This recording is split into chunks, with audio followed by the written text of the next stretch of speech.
NXT tonight, if we just have a look, there's no official preview. Sometimes they don't do that, unfortunately. They're still shouting about Raw, so I can't show you on screen, but I do actually have the matches, right? Or a lot of what they've got planned. So we've got Joe Hendry and Hank and Tank taking on DarkState. So we're going to be seeing DarkState in action. That team seems to have just cooled a little bit. I think it doesn't feel quite right. I think DarkState have got great potential, but I don't know. It's definitely not. It's not hitting. It's not quite right at the moment.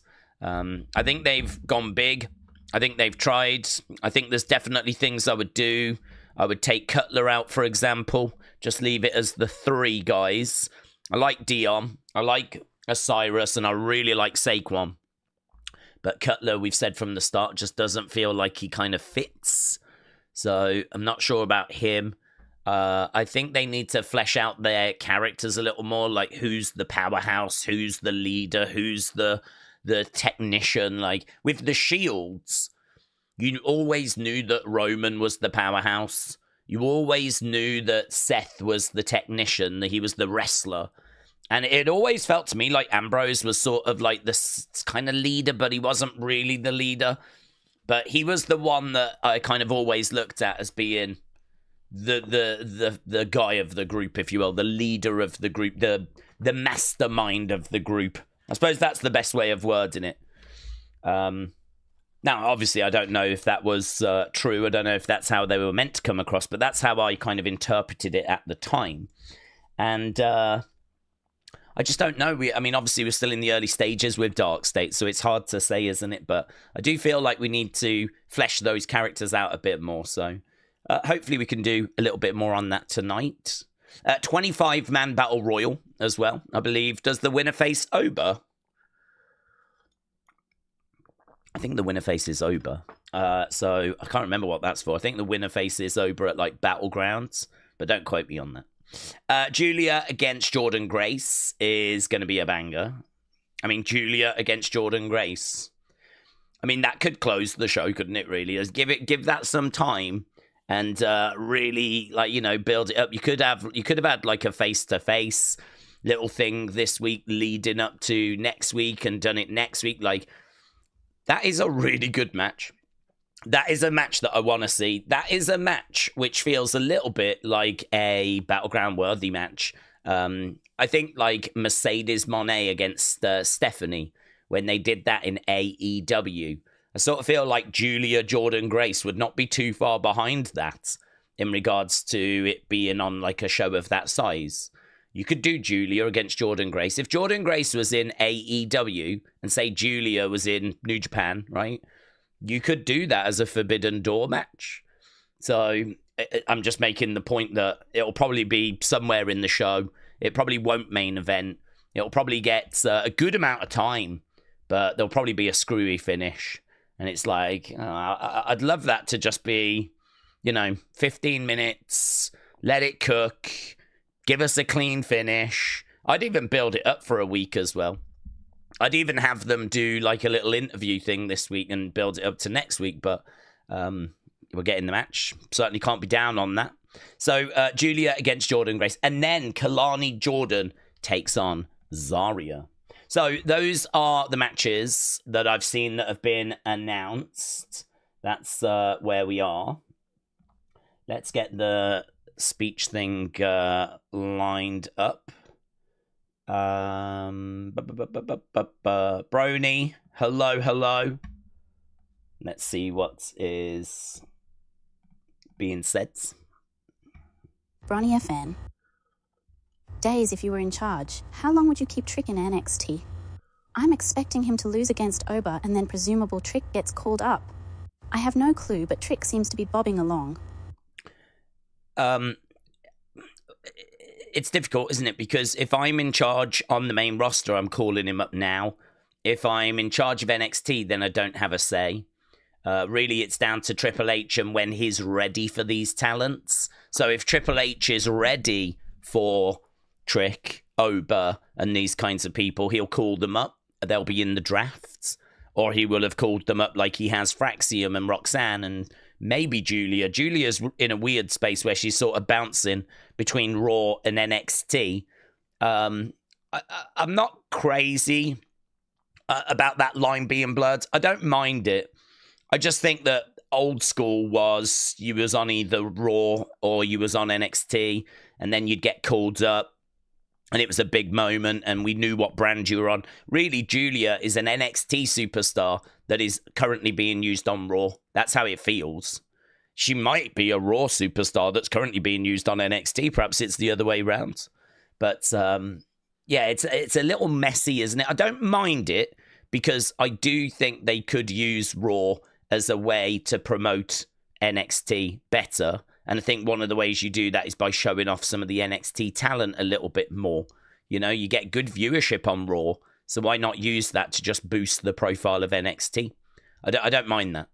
So, but yeah, it's a little messy, I do concede. But in regards to Trick, if I was Triple H, I'd be calling him up, of course, because Trick's someone that I see big potential in. I think as a starting point, when you're looking for a superstar, I think you're looking for someone that's got a presence. I think you're looking for someone that can the airport test. That's where you would start. That's where I would start, the airport test. And I think the airport test is as true in 2025 as it was in 1965, right? Or 1955. And the airport test is if that person walks through the airport, will people turn their heads to look at them? Do they grab attention? And it's because of your size. You know, if Ultimate Warrior walked through the airport shredded, right, wearing normal civilian clothes but still looking huge, you know, Jesus, did you see that guy? Did you see that guy? Like, he's gonna turn heads. That's the airport test. And I sort of feel like Trick Williams, I think, would pass the airport test. I think if Trick Williams was walking in the airport, he's quite tall, he's jacked, he looks amazing. I think he turns heads. And that's without him saying a word. And that's without him wrestling. And I think that airport test is as true today because it's the starting point. If you can grab attention without doing anything, then anything else you layer on top is just all bonus ball. So I think that's your starting point. And I think Trick really ticks that box. Then, of course, his entrance, the presentation, the entrance music, the crowd with whoop that Trick chant. He's got a chant. He's got a sick theme. He's got the look, as we said. It's over, or at least it was, until they started faffing around. I mean, I don't know what the flip they're doing with him at the moment. This whole feud of him and Joe Hendry is just, honestly, it's one of the stupidest things because you've got a guy that's red hot. And he was like Mr. NXT. And then all of a sudden, you've put him in a feud with Joe Hendry, who's crazy over. And people are now being made to sort of choose which side are you on. But then whilst we're doing that, we're sort of making Trick a bit heelish. He's kind of showing a bit of attitude to Javon, but he hasn't done anything that means he's a full-blown heel. He's just got a bit more of an edge to him. And so now it's sort of just messy, isn't it? It just feels messy to me. So I sort of feel like I wouldn't say he's so much bobbing along. I'd say right now I feel like we're actively going backwards. I think we're ruining the aura, the connection with the crowds. I don't think the work that's being done right now is the right work. And so I would definitely get him out of this situation. I'd definitely call him up and I'd definitely get to work with connecting with that main roster crowd. But yeah, he's got all of that. And then he can talk. I mean, he's a good talker.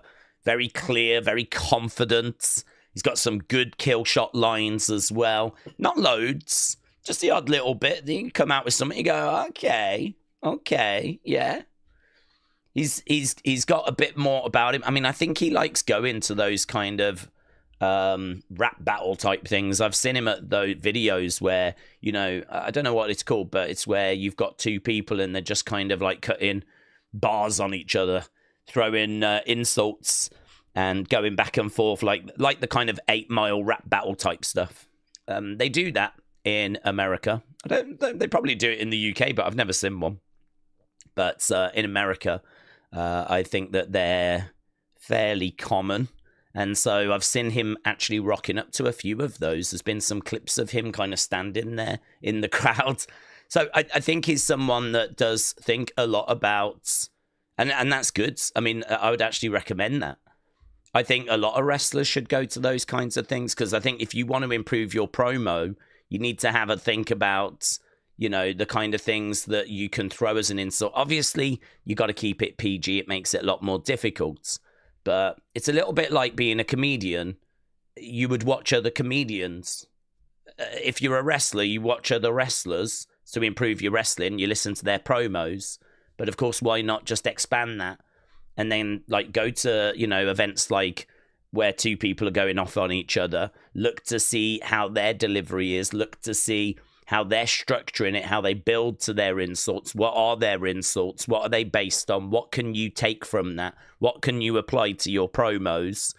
And I think that's really good from Trick. So when I saw him at those kind of events, I was like, I like that. I think there's stuff there he could use in his promos as well. It might not be the actual words being said, but the delivery, or it could be themes, you know? I mean, if they're going off on the clothes, for example, that might just make you think about, okay, what can I go off about, like someone's entrance attire or someone's ring gear, or is there a picture that's kind of doing the rounds where someone's dressed in street clothes and they look a bit like a clown? You know, could I reference a picture? Could I show it up on the Titantron of a person when they looked a bit stupid? I don't know. Like there's things like that you could think about. So for me, like promo-wise, I think he's very good. I think that he thinks about it. In-ring wise is where you would criticize him, but his matches are always fine.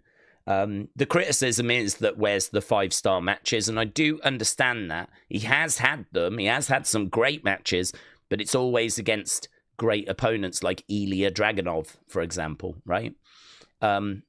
He's not someone that I think you can just put in there with anyone and he'll give you a 5-star match. But then I think he's still very early in his wrestling journey, so I really like Trick. You know that. I'm a fan, and I think that he is really one for the future. I think he ticks a lot of boxes, and any boxes that he doesn't tick, I'm not worried about. I've seen plenty of people come up from NXT that are a little bit lacking in ring, and then go on to it, like Liv Morgan. Liv Morgan was not very good in the ring when she got brought up. I found it to be very basic. I found it to be quite slow, a little bit plodding, limited moveset. She was putting the work in, but she was not main roster ready when they called her up. And I think, you know, we saw her struggle for quite a long time until really the heel turn. I would say last year, turning a heel is where everything just snapped into place. All the elements finally came together, and now she's just killing it. She's one of their biggest stars. Dr. Peanut. Dr. Peanut. Ryback not only passed the airport test, he ate it and said, "Feed me more. Be like Ryback, be a star." Ryback would have passed the airport test. Ryback's look was fine. I was never a fan of Feed Me More. Never. I always hated it. I thought it was a Braun Strowman get these hands type catchphrase to me. Feed me more is just, I don't know. I never found myself going, yeah, feed him more. I'm sure some people did, but I was like, I just never rated that catchphrase. And I don't know. I mean, I sort of feel like he was, I mean, listen, he got quite far. He was in a lot of main events, and, you know, I think had he have been a little bit more easier to work with, I think he could have found his way, like getting a bit more success. It's not if he'd have played the game a little better, then maybe he would have stuck around a little longer. But I think there was some frustrations there, and I think you've kind of seen the sort of person he is with his social media presence, you know. I don't know if he looks back with any regrets, but he was a big guy, not being used correctly, but then a lot of people weren't by Vince. You know, Vince doesn't really care about you as a person. He just wants, you know, you to do these characters, to do certain things. I want you to do that so that it puts that person over. He's not really thinking about people's feelings and all that long term and all that sort of stuff. So it's really hard. I think a lot of people want to be the guy. A lot of people want to be, successful and being treated better. And some people can kind of work within that system and make the most out of it. I mean, look at R-Truth. I mean, if R-Truth had been difficult to work with it, in any point in the last, say, 10 years, he'd probably have been gone by now. But he's a lovely guy, super easy to work with. He brings something that they don't really have in abundance, which is like a comedy character. And he's just found a niche for himself, and he's enjoyed longevity. Not someone that actually gets a chance to get in the ring all that often, to be honest. And I don't know if that's too much of a problem at his age. He probably would like to wrestle a bit more. I saw an interview with R-Truth where he said he wished he'd been more successful. If he had his career again, he wished it was a little more serious. I think he's happy. He's not complaining with the comedy stuff. But I don't know that he's fully scratched that itch of going for world titles, having those big marquee matches. I don't think he really scratched that itch. So I do feel a little bit sorry for him. I thought he worded it very well, actually, of saying, I love what I do now, but if I was to do my career again, I'd love to try and, get a little bit more of that sort of main event, big match, world title runs. I'd love to try and get a bit more of that. So, yeah, it's interesting, isn't it? That I'm so fascinated in that side of the business, the kind of development side and the creative side, and that actually interests me now that I'm an old boomer. That interests me more than the wrestling side. It's funny, I sort of feel like if I was to live my life again, perhaps me being a wrestler is not what I should have done. Perhaps I should have gone into TV writing, which I don't know if I would have been any good at. Probably not. But I think if I'd have gone into that, and then obviously WWE hire from TV, so you could have maybe found your way into WWE creative that way. And yeah, I think that's something which I find genuinely very interesting. Actually, any of those backstage roles. I used to think when I was younger, not long, 10, 15 years ago, I used to think how rubbish it must be to be, because Jim Ross did this job and he hated it, but the job where the wrestlers come to you with their complaints and their frustrations. And I used to think about how rubbish that must be and what a rubbish job that must be. But actually now that'd be a pretty good job. That'd be a pretty good job, because I think you are problem solving. You've got wrestlers that are frustrated, that are coming up to you, and you've got to try and ease those frustrations. You've got to try and calm the situation over. You can tell them, listen, I'll go and talk to him. You know he's probably not going to change his mind, but I will do the best that I can for you. I will make the case. And you know what I mean? You're liaising with the talent and then go into management, and you're kind of you're that go-between. And I know that Jim Ross did that for a time and he flipping hated it. And Bruce Pritchard did it and he hated it.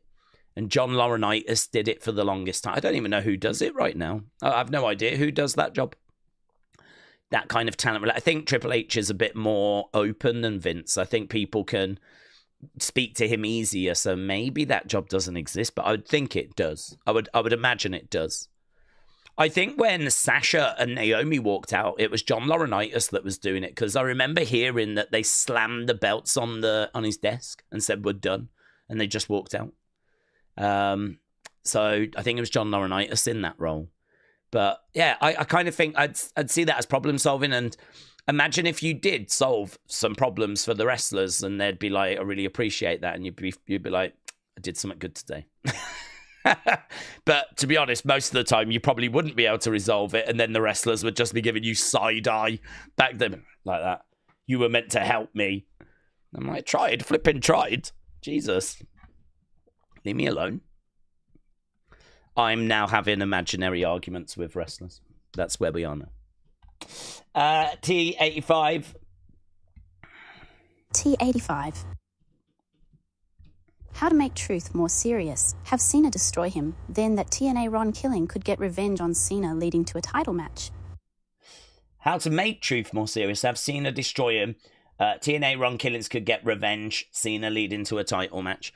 I don't mind that. I think it's so hard to... Do you know what? That match would remind me a lot of one of my favourite matches, which is low-key a match we never ever speak about. And it was a ladder match that took place between The Miz and Jerry the King Lawler. And it was on Raw. I think it was Raw. And it was for the... Was it on Raw? I think it was Raw. And it was for the championship, right? And it was for the title. And the title was... you had to climb the ladder to get it. And what I love about that match is the crowd hate The Miz, of course, and they love Jerry the King Lawler. And Lawler had never been champion in WWE, and he's a legend. Jerry the King Lawler is a wrestling legend, but bona fide, goes into every wrestling Hall of Fame there is. Yeah, Jerry the King Lawler he was the king of Memphis. If you lived in the Memphis area, Jerry the King Lawler was about the biggest thing going. Obviously, everyone knows about his feud with Andy Kaufman. When he comes into WWE, that's more towards the end of his kind of wrestling career, but he has a whole new career as a commentator, So a lot of people might only know him as a commentator, but he is legitimately one of the most important wrestlers in the history of wrestling. Like, certainly if you're talking territories, he was the king of Memphis. So people love Jerry, and he for them was like the voice of wrestling for them. So to see him in a match against The Miz for the championship, and it was in a match that he had a chance of winning because it was a ladder match. So it just meant he had to find a way of getting The Miz just out of the picture for a bit whilst he climbed this ladder, right? It's dare I say, a little easier to, kind of knock your opponent down, have them on the outside, quickly get in the ring, try and get up the ladder and get the belt than it is to try and pin them 1, 2, 3, like hit a finishing move and put them away. So it sort of felt like, Miz could get tangled in the ropes. He could be dangling upside down in the ladder as Jerry's climbing up. It was so good because there was really times where it looked like Jerry was going to do it. He doesn't, but it really looked like, and you've got to remember, Miz is champion, so this is what, WrestleMania 27, you're talking around, what's that, 2011-ish? Around that kind of ballpark. So, this is well past Jerry's wrestling career. He's an old man. He has no right to be fighting for a world title at this point, right? No, there's no need. It doesn't make sense. But it is such a fun match, and the crowd are so invested, and they made it seem like at times it could happen.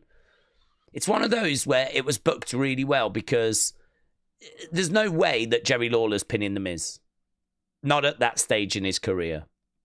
So they found a different way of him potentially winning, and it was so good.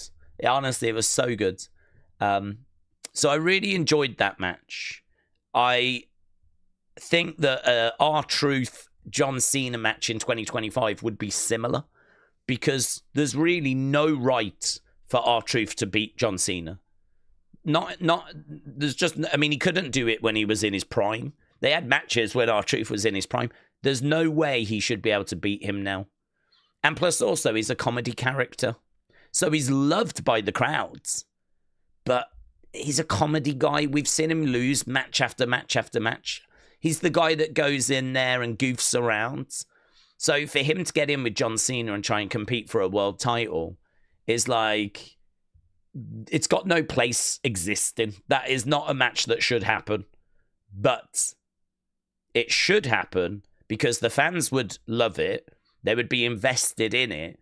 And if you could capture some of that Miz, Jerry Lawler magic, and actually find a way of making it seem like he might win, that would be so good. I wouldn't do it at a pay-per-view. I don't think it's big enough for a pay-per-view. I think R-Truth is loved by the fan base, but I don't know that he resonates with casual fans.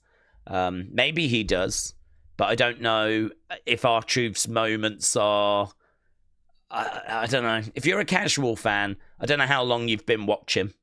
And I don't know if you watch Raw on a regular basis. And I don't know if you're not just watching for Jey Uso, Roman Reigns, Becky Lynch, you know, I mean, the big names. I don't know if you would know of R-Truth or how much you watch. So I wouldn't do it at a PLE, but I think it's a really fun Raw match. You know, like how we just saw yesterday, Jey against Seth, and they just booked it for later that night. I would be really tempted to do something like that with Cena, R-Truth on Raw for the title, but find a way where the odds get a bit more even. Find a way where it's kind of like, you know, first person to get put through a table loses. That kind of stipulation. Tables, ladders, chairs, but first person to go through the table loses. You know, you could have the table set up. You could have Cena dangling away, crowd going crazy for R-Truth. I feel like you would need a way where you can make it seem like R-Truth, he might do this, you know. And it actually makes sense. Because for me in 2025, there's no way R-Truth beats John Cena in a match. But is there a way that you could put a stipulation in where it looks like he might do this? Maybe a ladder match again. It worked for Miz and Jerry Lawler. So perhaps you do ladder match again. But yeah, I personally, if I was booking that, I wouldn't do it at PLE. I don't think it's big enough. I don't know that it resonates with casuals. I would do it on Raw. I would add an extra stipulation like that. I would heavily lend from Miz, Jerry Lawler. That would be the match I'd be referencing. And yeah, I'm down for it. I would do it. It's a weird one though, because he's a comedy character, isn't he? And I think a lot of people would be like, nah, they shouldn't do that match. He needs to face like Punk, and he needs to face Punk. He needs to face Cena. He needs to face Cody. He needs to face Roman. You know, people want him. So like R-Truth. But there is a history there, isn't there? And I think there's a lot of hardcore fans that would like to see it. Mackenzie Scoose, member. Will WWE investigate Cora's body shamming? I don't know if WWE will investigate it. I think it would be good if NXT investigated it. I mean, she said that the fans were body shaming. She said her co-workers were body shaming. She says that coaches were body shaming. And that might be something that has already been raised. So I sort of feel like with an allegation like that, it's really difficult to know exactly what is being said. I personally don't think there's really much to it. Is my personal opinion. I sort of feel like too many people got referenced there, you know? Co-workers, it's everyone basically. She basically said everyone was body shaming her, fans, co-workers, coaches. It wasn't specific enough. If she had have said there was a few coaches there that kept body shaming me, that is more specific, and that makes me think that we've got a problem with some individuals. But the way she worded it with coaches, fans, co-worker, made it seem like it was everyone that was flipping against her, you know? So I think that there should be an investigation. My personal feeling is, you know, my gut feeling, and maybe it's not right to say, but I'm going to say it. My gut feeling is I don't think there's a problem there. I've not heard of anyone else saying this. No one else has come out and said these comments. And kind of it felt like everyone got mentioned, you know. But it's still a very serious accusation. You don't want to be thinking that that's going on and it's being like, you know, imagine if it comes out that no other people step forward and they're like, yeah, the same happened to me. And if you didn't do anything about it, you'd be like, oh my God, I didn't even know. I should have looked into it, you know. So it should be looked into. There should be conversations that are had. If I were Shawn Michaels, I would be doing that off my own back anyway. If someone departs And as they're leaving, they tell me of this. Of course, I'm going to want details. Of course, I'm going to want to know. I don't want people like being put through that. But I think some of these terms can be used a little bit easily. There's kind of words that get thrown around a little bit too easily, and I do wonder if this is that case. So I don't know. We'd have to see. I'd like to think they would look into it and do something into it. Whether we'll ever hear that they have, not sure. Brian, sorry. Brian. Cena needs to do something heinous to get fans to hate him. Destroying R-Truth in an angle on Raw would do that, especially if it leads to JUSO coming out to save Truth. Cena needs to do something heinous to get the fans hating him. Destroying R-Truth on Raw would do it, especially if it leads to Jay coming out to save Truth. I agree. I don't know that you will turn all the fans. I think there are people that are just locked in with Cena. I think Cena, we sort of overlook how important wrestling is to people sometimes. In the sense of, I don't just mean we love it and we're here for it every day and blah, blah, blah. But like, there are kids that are battling cancer that get messages from wrestlers. Like we looked at one last night in Unseen. That's why it's in my mind. There's a kid that's battling cancer. He got a message from Jey Uso. I don't know that you'll ever get that kid to boo Jey Uso, even as he grows up. I don't know that you'll ever be able to do that. And it's not even just those kids that get messages or get to meet the wrestlers. It's even people at home going through dark times that really don't know where to turn. And life is just like every direction they look is just dead ends, darkness. And it's just, I think we've all been there. We've all had those bad moments. I mean, I've been through moments like that where I'm just looking around and I just can't find the right way forwards. And you're sort of like, oh, God, work's not quite right. Your personal life's not quite right. Finances aren't good. Do you know what I mean? And you go online and everyone's having amazing times. And you're just like, it's just not working. This isn't working. And so you're trying to figure out, like, what's the right way forward, whatever. Some people need that escape. And they need that chance to just turn the TV on and just go, I'll come back to this, and just get into, and you know what? I mean, the wrestlers like a John Cena or someone like that, it can really speak to people.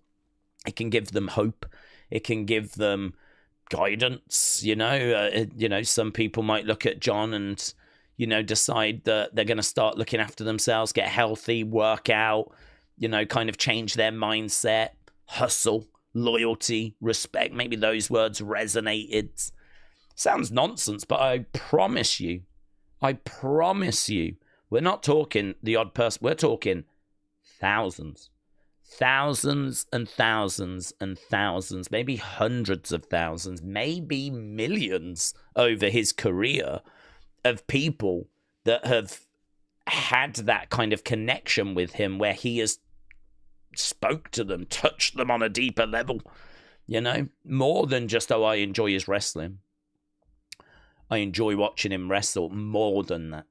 And I just think it's really hard to now change that tune and to have the fans turn on him. I think we said this before the heel turn.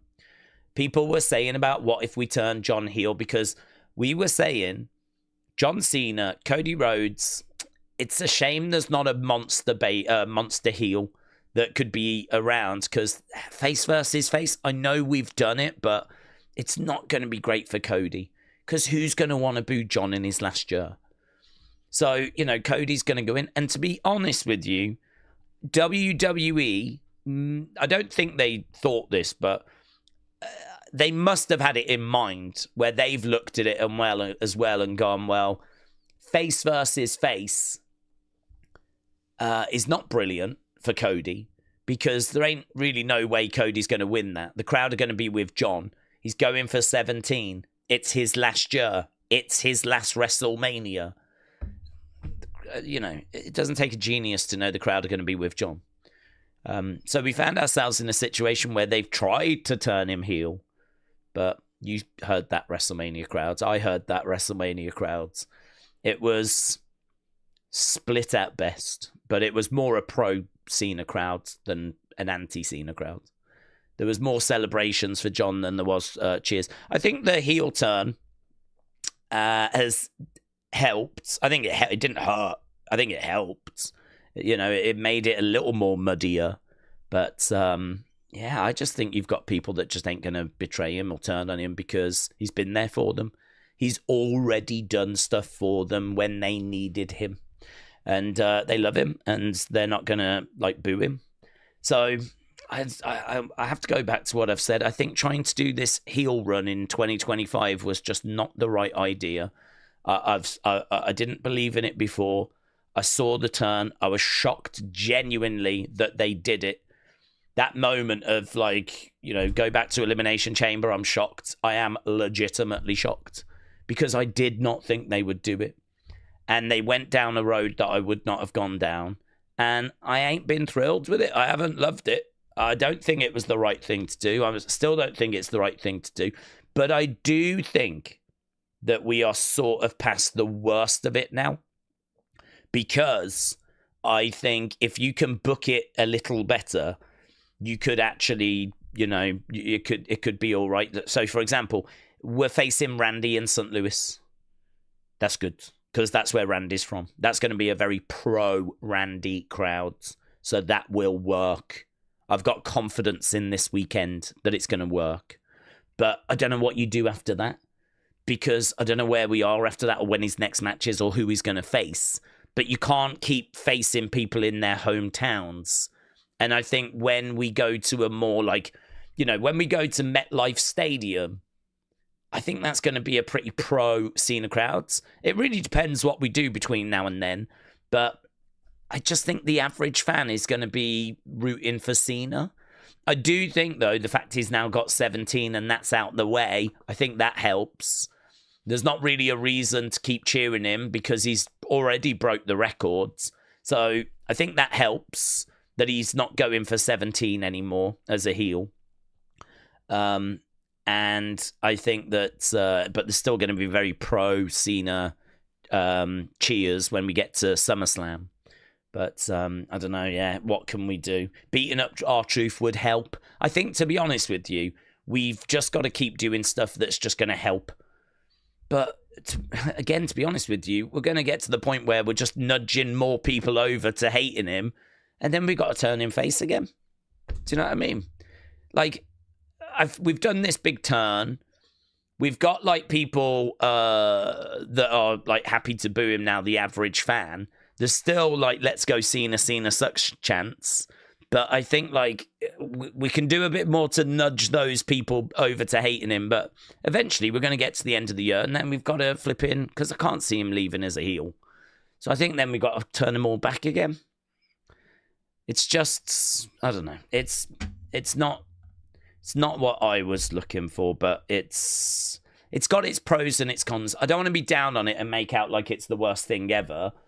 It's not the worst thing ever, but it's got its pros and its cons. It's got its good aspects. It's got its bad aspects. I think the worst of it is behind us. I think what we've got now should be better. I think certainly with Randy this weekend, that will work. I think, as we said, 17 being done is a big thing as well. That's out the way. That's going to help.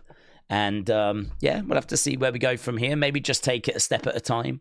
I expect him to get past Randy. And, of course, then, CM Punk, putting him in there with people that the fans love. Fans love CM Punk. So that match should be good with the crowd behind Punk trying to win the WWE Championship. I think a lot of fans would like to see CM Punk get that belt. So I could see that working. So you've just got to do it on a match-by-match basis, really. It's so difficult. It really does depend on the opponent. It depends on the location as to how the crowd are going to react. But I think we're past the worst of it. And And then, you know, maybe we could get an R-Truth match in there, and that will continue to nudge people over. But yeah, this Cena 2025 run is certainly one I think that there'll be lots of conversations about as we look back on it in future. You know, I could see that in the, like, oh, what do you think about Cena's last year when he turned heel? And we'll have plenty to talk about, won't we? Wendy Lucho. Martin, member. The big question above all is who will be the one to take the belt from Cena in December. I'm assuming Cena loses his final match in the championship. Yeah, we touched on that. I mean, I don't know if he does, because I think that last match is in Boston. So that, again, it depends on the opponent. It depends on the location. That's going to dictate how the crowd reacts. We're in Boston, pro-Cena crowds. I don't know that you have take the belt off him in front of a pro-Cena crowd. So that to me immediately makes me think, do we take the belt off him the match before, actually? I agree, the story feels like he keeps the belt for the year and we go right to the very end. But if that last match is in Boston, to be honest, I think it would be... it's hard, isn't it? You sort of want a crowd that's going to be passionately booing him when he comes in as champ, and then you want a crowd that's going to passionately cheer him when he leaves for the final time. That would be the perfect crowd. How you get that? You would need mathematicians. Because in Boston, they're going to cheer him when he walks in. They're going to cheer him when he walks out. If he's got the belt or not got the belt. So it's tricky, that one. It's really, really tricky. I agree with you, though. I think he carries the belt right to the end of the year. Whether it's the last match, second from last match, not sure. I think, for me, I would not take the belt off him this side of SummerSlam. Like, SummerSlam is where I would have him lose it at the earliest, but I think I would go past SummerSlam as well, keep the belt on him, keep going. And, like, who's going to stop him? It becomes that, doesn't it? Who's going to stop him? Who's going to prevent him from ruining wrestling? And, you know, he goes all the way late into the year. And then, of course, someone will. Is that person Cody? I would think so. It could be a Punk. But to be honest, I think Cody is someone that Cena's got a lot of time for. We've spoke about this before. He's got a lot of time for him because they obviously used to travel together there. I wouldn't say they were good friends, but he's someone that I think he really respects Cody. I think he's really pleased that Cody is in that position. So for John to come back and beat Cody and take the belt off him at WrestleMania, like, that has to be part of a bigger story. That is not the end of Cena Cody. That's a story arc. So, you know, you've got Cody being cheated by Cena. This hopefully results in Cody coming back, being a little bit more, having a bit more of an edge, being a bit angrier, you know, having a bit more attitudes. And he comes, because, like, I think it's great that he's, like, great with the kids and everything, but I think people want to see a little bit more grit. So bring him back with a bit more attitude, bit more grit. And maybe he's the one that ends up getting that title off Cena at the end of the year. Cody is their quarterback. They're building up Seth at the moment as well to be their quarterback. I think the work they're doing with him is good on Raw with Heyman and Braun. So they're clearly building up Seth. Cody is, of course, in the conversation. Punk is in that conversation. Roman's in that conversation, but he's part-time. You know, he only comes in really a few times in the year now with that reduced schedule.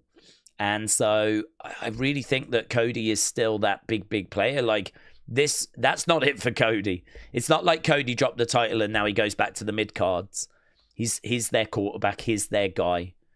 If 95 was Brett Shawn, I would say that we're kind of we're now in the Seth, Cody kind of era.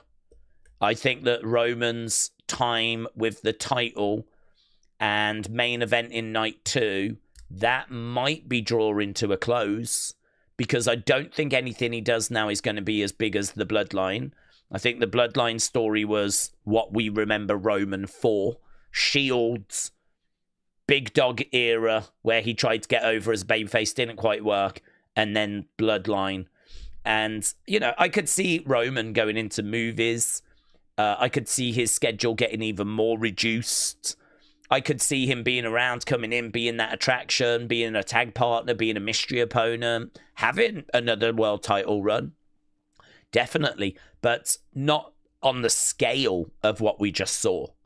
I think the bulk of the work is going to be done by Cody and Seth. I think CM Punk is going to need to protect his body a little bit as he's kind of getting on in age. Certainly, you know, I mean, he's getting on in age now. We know that he's not the same sort of guy wrestler that he was before. That's fine. He can still go. He can still put on a great match. But yeah, as you know, things get on, he's got to be a little bit more protective. So, and you know, you've got other names that are kind of coming through. Gunther's around, Jey Uso's around. But I feel like the top two are like Cody, Seth, and I just don't see Cena beating Cody at WrestleMania and Cody not getting anything back in return. I think he gets it back a little bit further down the road. So it could be him. He's the one I've got kind of penciled in. Edward Brown, LFC1. Hey Daze, why did you put the Ronda news in Unseen Twinsider? And Cultaholic even reported it. I was shocked. You didn't put the news in Unseen, bud. Hope you're well. Also need a Nitro TJF and Muggsy I love. Yes. Yeah, I mean, they're interested. I don't see it as big news, honestly. WWE are kind of interested. They might bring her back. There's not really much meat on that bone. That's it. So if they bring her in, then of course, you know, if there's word of talks, then I think that's interesting. But her, I don't know. Some news I get, to be honest with you, a lot of what gets put out from, say, Ringside News, a lot of what gets picked up by No DQ, a lot of that stuff that you see circulating around, it's really faff. It's just a headline. It's just a load of nonsense. I'm not saying that this is, like, there could be some interest that's there, but until someone makes any kind of a move, you know, like, I get tagged quite a bit sometimes in news that such and such is a free agent. Like The Righteous the other day left AEW, and I didn't bother putting them in because, well, they've left AEW, but I don't know that means they're coming to WWE. You know, they're available. Maybe it's something to be aware of. But to be honest with you, I sort of feel like the next step is the most important step. And that is they're actually having talks. They're in conversation. And I suppose, like, with just the amount of stuff, I mean, like, Unseens tend to come in at, like, over half an hour. So I'm just being a bit more selective about, like, what do you need to know about? You don't really need to know that WWE might be interested in Ronda. What you need to know is when they're talking. That's when you need to know, right? Because to be honest, the interest might not even be true. They've just let go Shayna Baszler. I mean, that doesn't add up, does it? If they're interested in Ronda, why would you just let go of Shayna? Because I saw another report saying they might bring Shayna back if Ronda comes back. And it's like, but you literally just let go of Shayna. So why, if you're interested in Ronda, would you let go? Wouldn't you keep Shayna and try and get Ronda? So, like, the math doesn't math on that to me. So I don't know. Let's see where it goes. Let's see where it goes. But yeah, there's a few times that I get like things like that, and I'm like, it either doesn't feel quite right, or I'm not sold on it, or something about it's not sitting well, or it's kind of like, I think people probably need to know when it gets to a later stage kind of a thing, you know. Wrestle with Andy. Wrestle with Andy. Daze, did you hear William Hensey is starting a text service for $100 per month? Yeah. I also fully expect that text service to be closed down after 2 days. If it makes it 48 hours, I'll be stunned. Thisic Horror Kingman. Days you see Kross tweet about the Righteous. I don't think it's going to go anywhere. He just supporting friends. Yeah, I listen, I think Karrion's very clever. I think that he is doing what he should be doing. I had a lot of people tag me in that, and I was like, okay, this is really interesting because I find Karrion a very interesting topic because, again, put yourself in his shoes. You're not getting on TV. You're good. You look good. You pass the airport test. Good entrance. Beautiful woman on your arm, right? Scarlett looks like a knockout, right? I mean, just amazing. Package is there. He can wrestle. He can talk. He's good on social media. Tell me what he's not doing, yeah? Tell him what he's not doing, because it's really hard to see the boxes that he does not tick. It's really hard to sit here and say why we're not doing more with Karrion, why he's not getting in there and smashing Penta, smashing Rey Fenix, like just going in there and smashing people around, yeah? With Big Bronson Reed not around as well at the moment, you know, and Braun Strowman just let go, I sort of feel like you've just brought Rusev back. So you've brought Rusev back and you can put him into a match with Otis, but you can't get Karrion onto TV. Like, fine, if you want to bring Rusev back, that's fine, but like, Karrion's right there. And I can't really give him advice as to why they're not giving him the chance. That's a no. That's a no. Only Triple H knows that. The only thing you can do is you can say, make yourself undeniable. That's the only thing you can do. Get it so that the fans demand that they choose you. And we've seen that with like a Joe Hendry. We've seen that with an LA Knight. And so I'm watching Karrion right now, and I'm watching to see what does he do that is going to make him undeniable. What does he do that means that the crowd and people want to engage in him, his content, and all of that, right? So today he puts a video out that I get tagged in quite a bit, and people are like, oh my God, have you seen this? Have you seen this, right? Whatever is in that video, yeah, job done. That is I don't even care what's in the video. I didn't even care. I obviously wanted to watch it to know what was in there, but that is job done. Job done. Whatever it was, I didn't even need to press play. The fact that I was tagged in it so many times, and the fact that people were so excited, job done. So you go, brilliant. What actually has he done? With that being said, what has he done? How has he generated that reaction? So you press play on the video, and it's just very quietly in the background is The Righteous's music, and he clicks 6 times, and that's it. Really short. And you go, brilliant. Is that something? No idea. Probably not. Probably not. Do I think The Righteous are going to come in and join up with him in the group?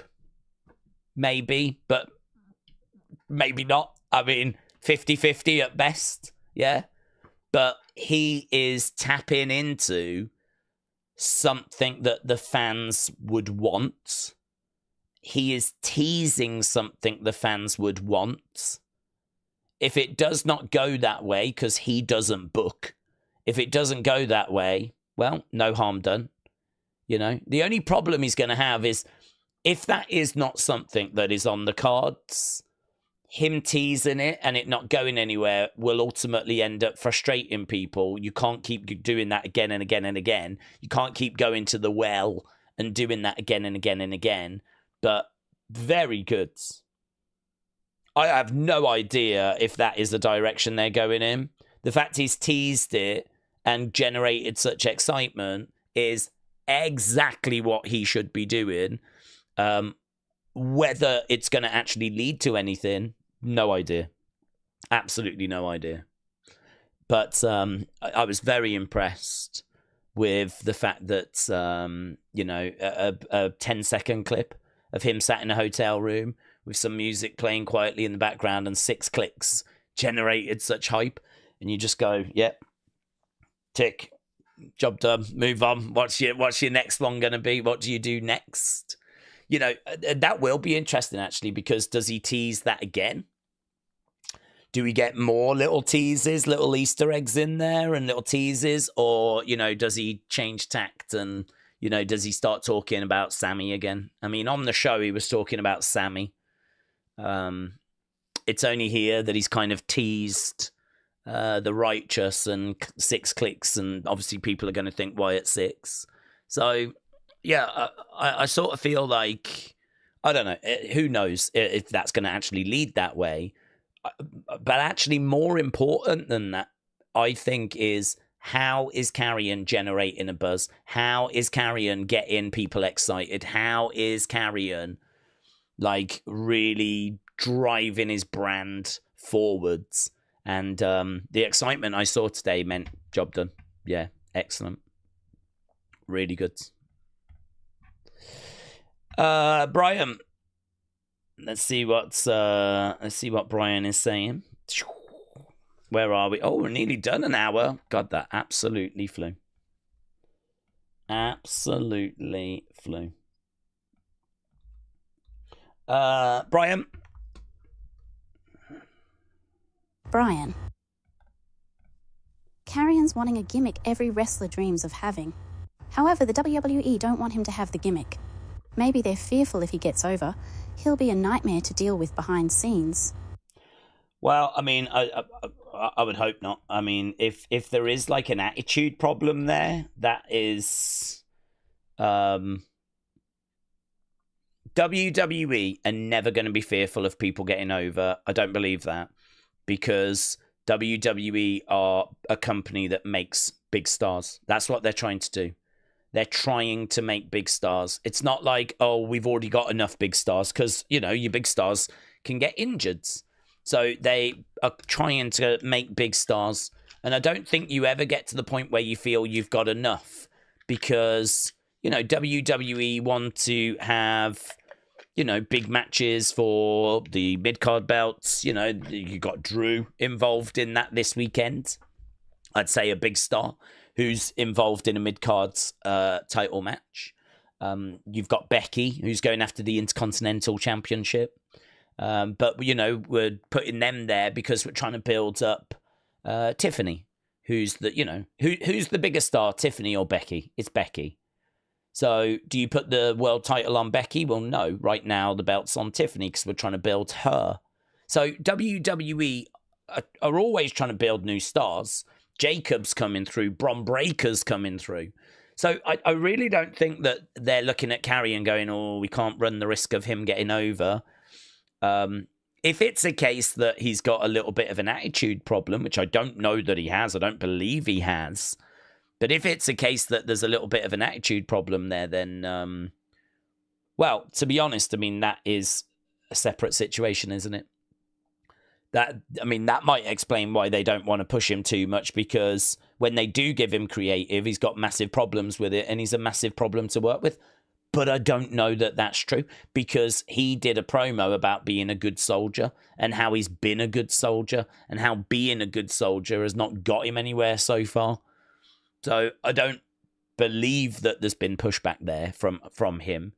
I mean, honestly, if that is what it is, it's a real quick fix, isn't it? Try not pushing back so much, because pushing back is not getting you on TV. I think it's that, honestly.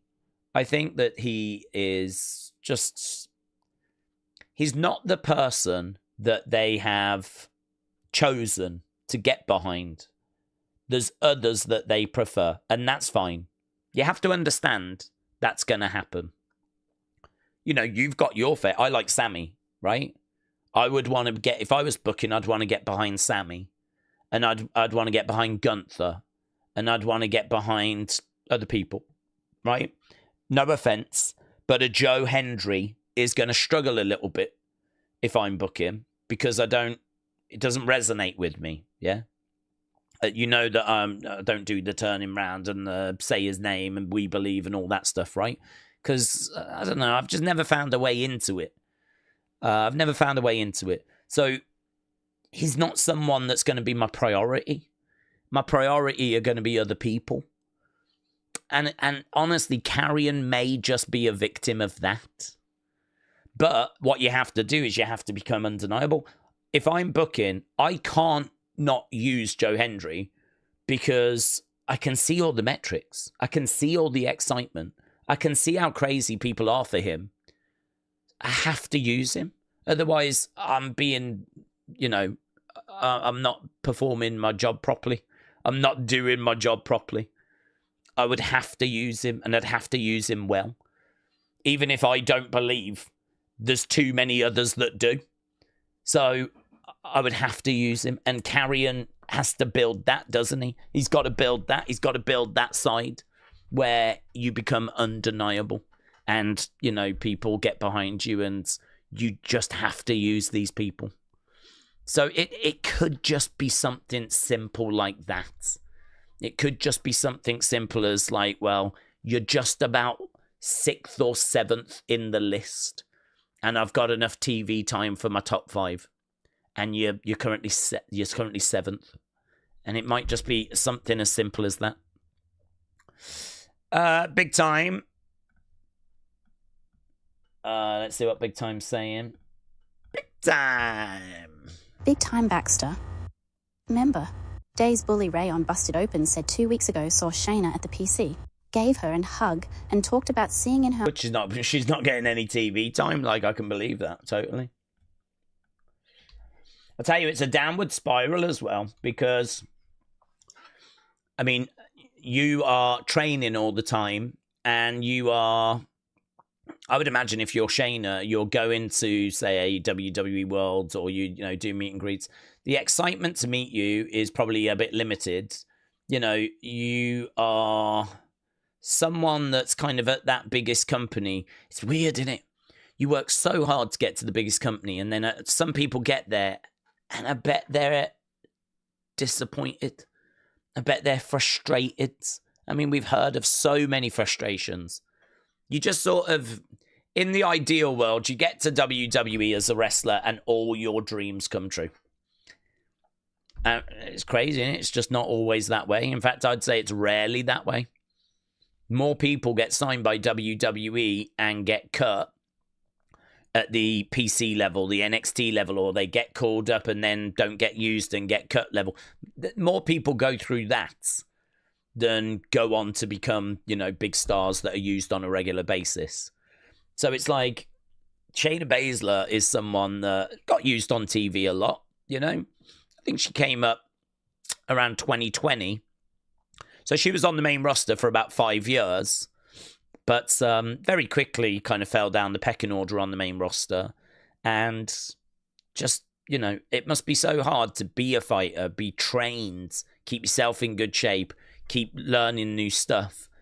But for some reason, just you find yourself getting lower and lower and lower and lower down the pecking order.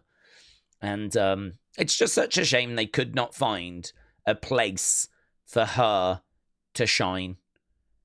In fact, Dr. Pina, I think, making a good point here, which I agree with. Dr. Pina. MMA gimmicks are bad for WUIW.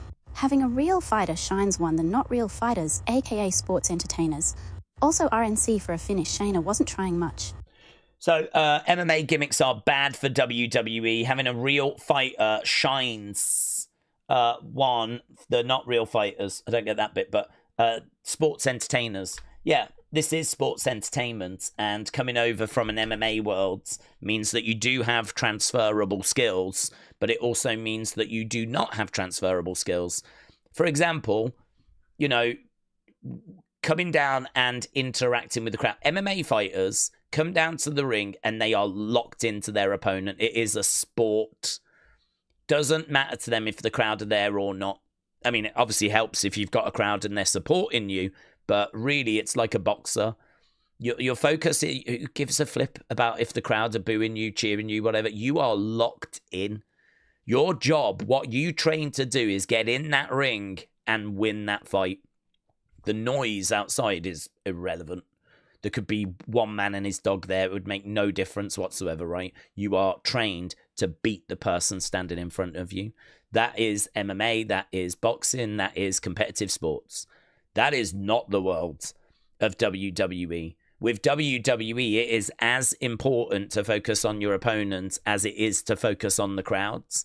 So not only have you got to make sure that you're safe in the ring and that you're putting on a great match, you've got to make sure you bring in the crowd along for the journey. And so that's why you see them like looking out to the fans every now and again, doing some poses during matches. You know, there is those sports entertainment elements that are not there when it comes to sports. You're absolutely right.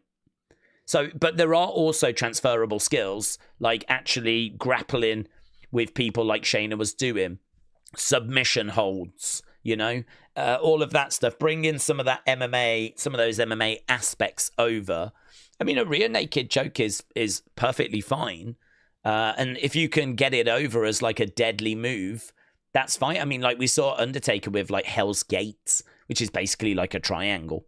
You know, you can get those moves over if you really like sell them as deadly and, you know, oh my God, no one's ever escaped from this move. And then, of course, someone does eventually and you're like, oh my God. And, you know, you can find ways of building those moments up.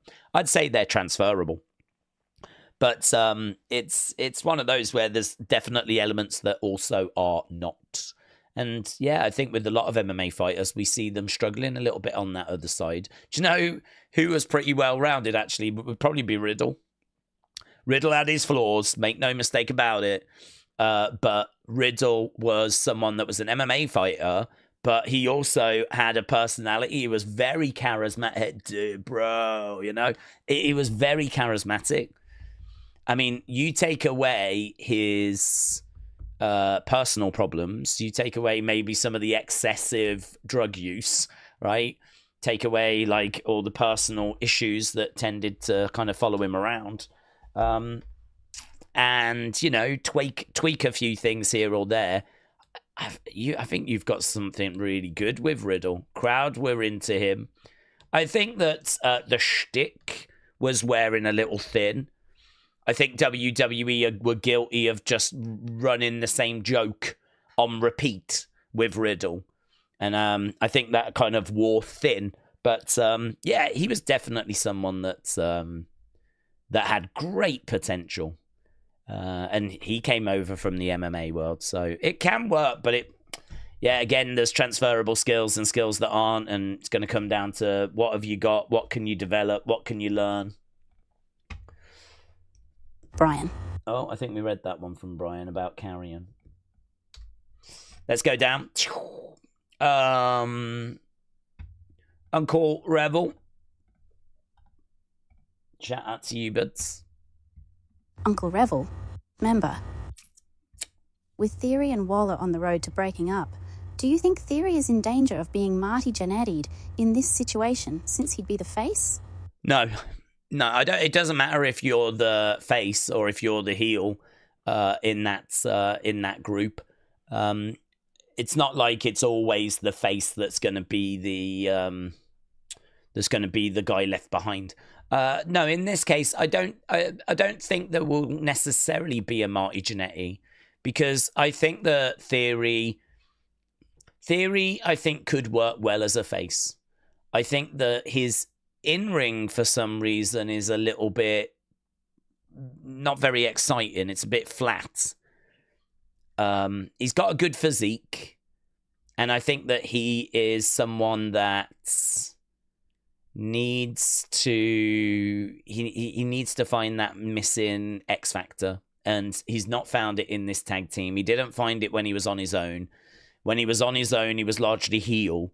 So you got to think that, you know, if I'm talking to Theory, I'm sitting down with Theory and I'm like, listen, we called you up from NXT. We made you a heel. It didn't really work, right? Your promo exchange with Cena, like, was a bad night at the office. The creative we gave you with the cash-in stuff, bad night at the office. The golden egg thing, I'm really sorry about that. That was a bad night at the office. But I think Theory with Vince. Do you remember Vince was shown with Theory? And we had, so that was pretty good. That was pretty good, because it sort of told you, like, Theory is one to watch. And this is, I think, really contributed to the feeling that Theory is something special. I don't know that people look at Theory and see, like, say, Madcap Moss. Do you know what I mean? Like, I don't think they look at him and see someone that's, like, going to get cut at any point. Maybe they do now, but historically, there's always been a feeling that there's something there with Theory. There's real potential. And I think you can probably trace that back, probably before Vince, but I think Vince definitely helped.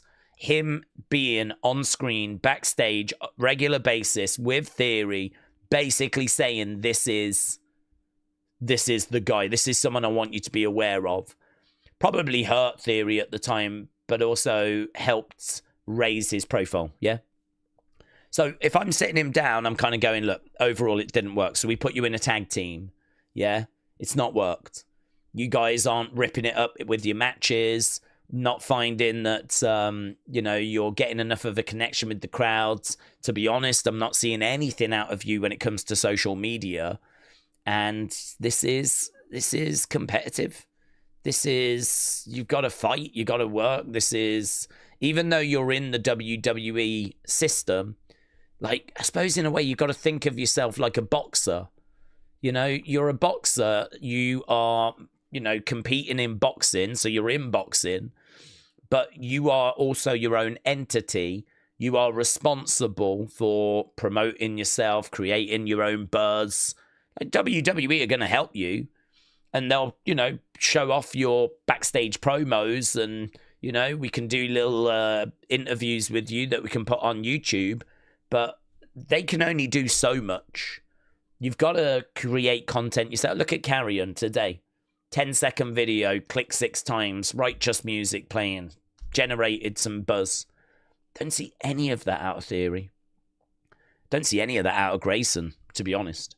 So I sort of, this is the chat I'm having. And so I'm saying to him, look, we're going to turn your face. And this needs to work. Whatever needs to be brought together has got to be brought together.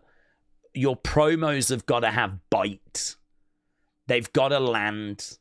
They've got to make an impact. They've got to be memorable. You need to have some kill shot lines in there, right?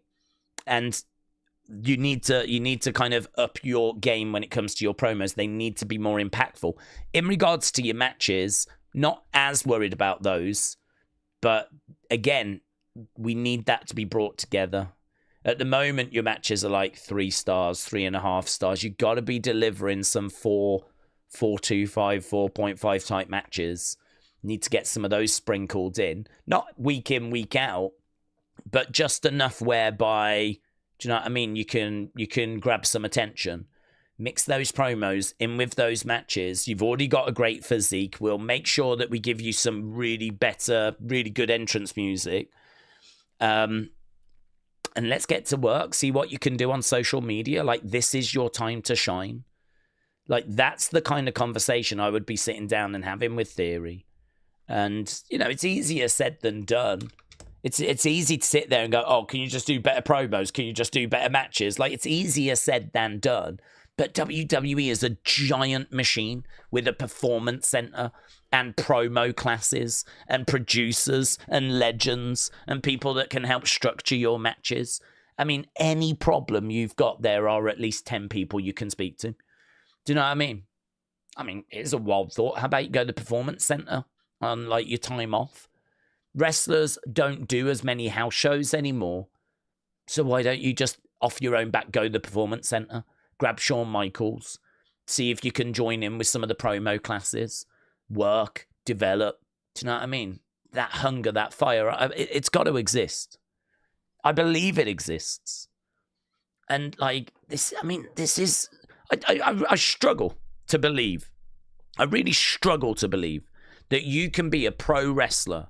You can get signed by WWE. You can go through NXT. You can get to the main roster and then you go, job done.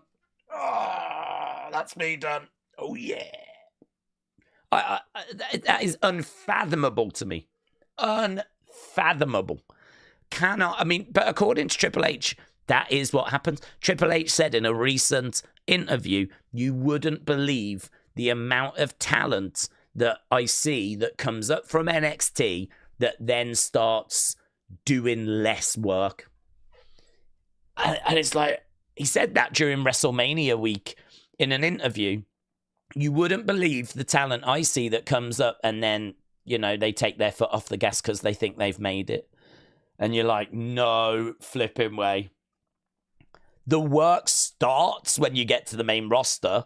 Doesn't start when you get to NXT. That's just your training. But what you're remembered for, your legacy, I mean, that starts when you're at the main roster. I mean, okay, you could have had a good NXT career and, you know, you might get remembered for having some good matches in NXT, but how many WrestleMania matches you had? How many times you won the Rumble? How many times you won Money in the Bank? What was your cash-in like? How many world titles have you got? How many times did you win King of the Ring, Queen of the Ring? You know, it goes on and on and on and on and on. And the work starts when you get to the main roster. I look at Theory, and even as a viewer, I find myself frustrated. Because even as a viewer right now, I think, are you doing enough? Are you doing enough? Because you seem to have a lot of potential. And the same with Grayson as well. Sometimes, and this isn't being unfair to the talent now, because I'm not trying to be. I'm just asking questions. I'm not saying that they're not. I don't feel like they are, but I'm not saying they're not.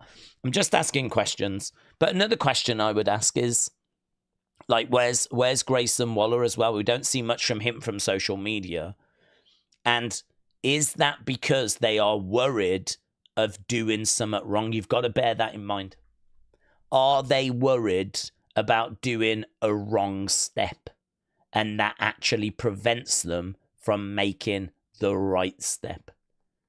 That's an interesting question. That's an interesting question. Are they worried about making the wrong decision?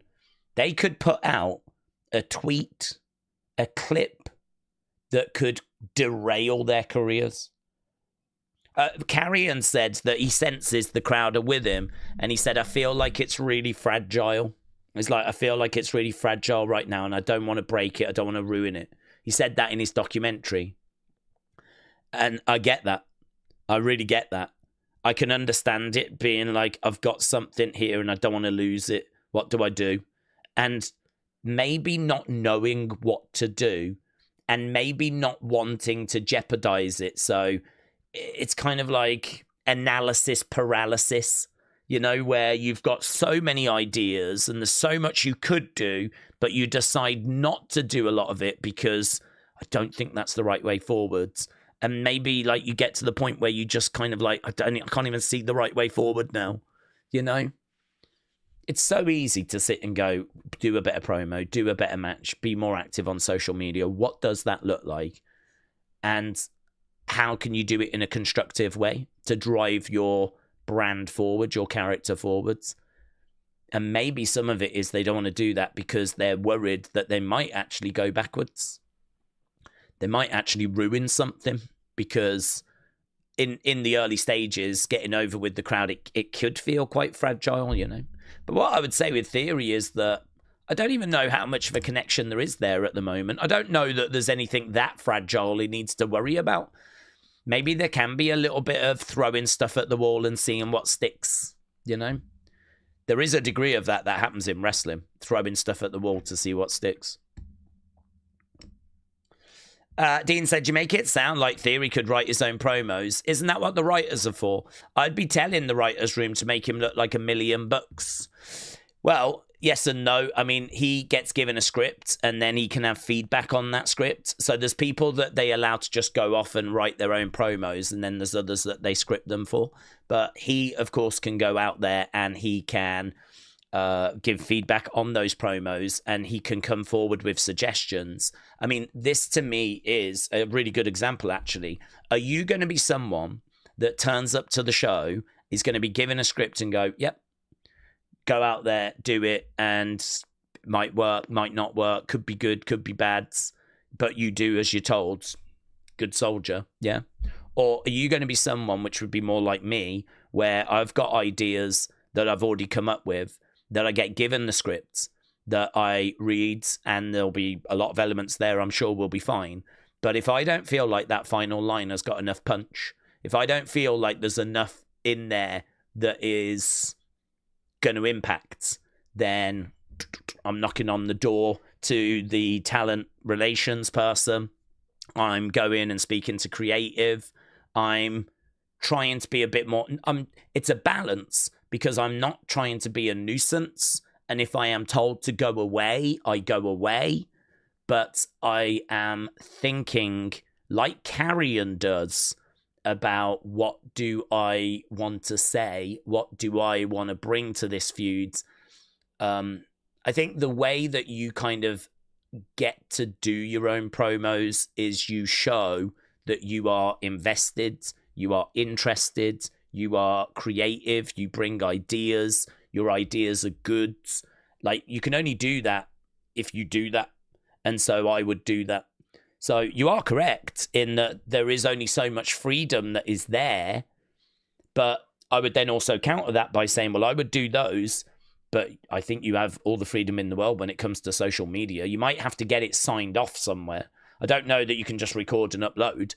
It might be you have to send it to WWE. They go, yeah, that's fine.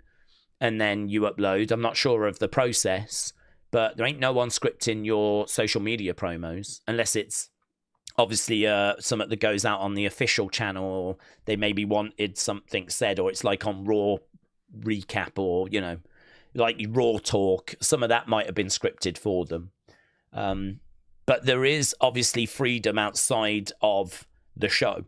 And so if you are being limited with what you can say on the show, then you've obviously got a bit more freedom outside of the show. And the other thing as well is that if I did something and I delivered it, I would be looking for feedback as well. Again, how many wrestlers do their segment, go to the back, and that's it? Do you know what I mean? Like, there's no follow-up, like, job done, right, let's hit the bar. I don't know how many wrestlers are then looking for that feedback, looking for what can I do better. You know, this is where I think Pat Patterson was really good backstage. I think Pat Patterson could grab wrestlers and be like, look, you need to do this, you need to do that. Have you thought about this? Have you thought about that? I'm sure there is some sort of feedback that's provided. I would like to think that there is some sort of system in place, but this to me is the stuff that I'm fascinated in. That's why for me, that WWE Unreal show, where you get to see that creative process, you get to see Gorilla, like, that is going to sort of demystify the current setup quite a bit. A lot of the stuff that we know about, we know from shoot interviews. We know because, you know, Bruce Pritchard has revealed, like, what it's been like, or wrestlers have done interviews where they tell you kind of the process. So you can put those pieces together and get an understanding as to how it works. But to actually get to see how it works in 2025, I think that's going to be so interesting. So that WWE Unreal show, I'm actually really excited for. And as I've said before, it won't ruin the show for me. It's not like I'm going to watch that and then watch the show and be like, oh, turns out none of this is real. Like, I'm already aware. So, yeah, I'm really looking forward to that. I think that should be really entertaining. But no, you make a good point. But is that the difference, you know, between you and your brand kind of going down roads that it doesn't need to go down, or it's not beneficial because the writers don't really care about your character?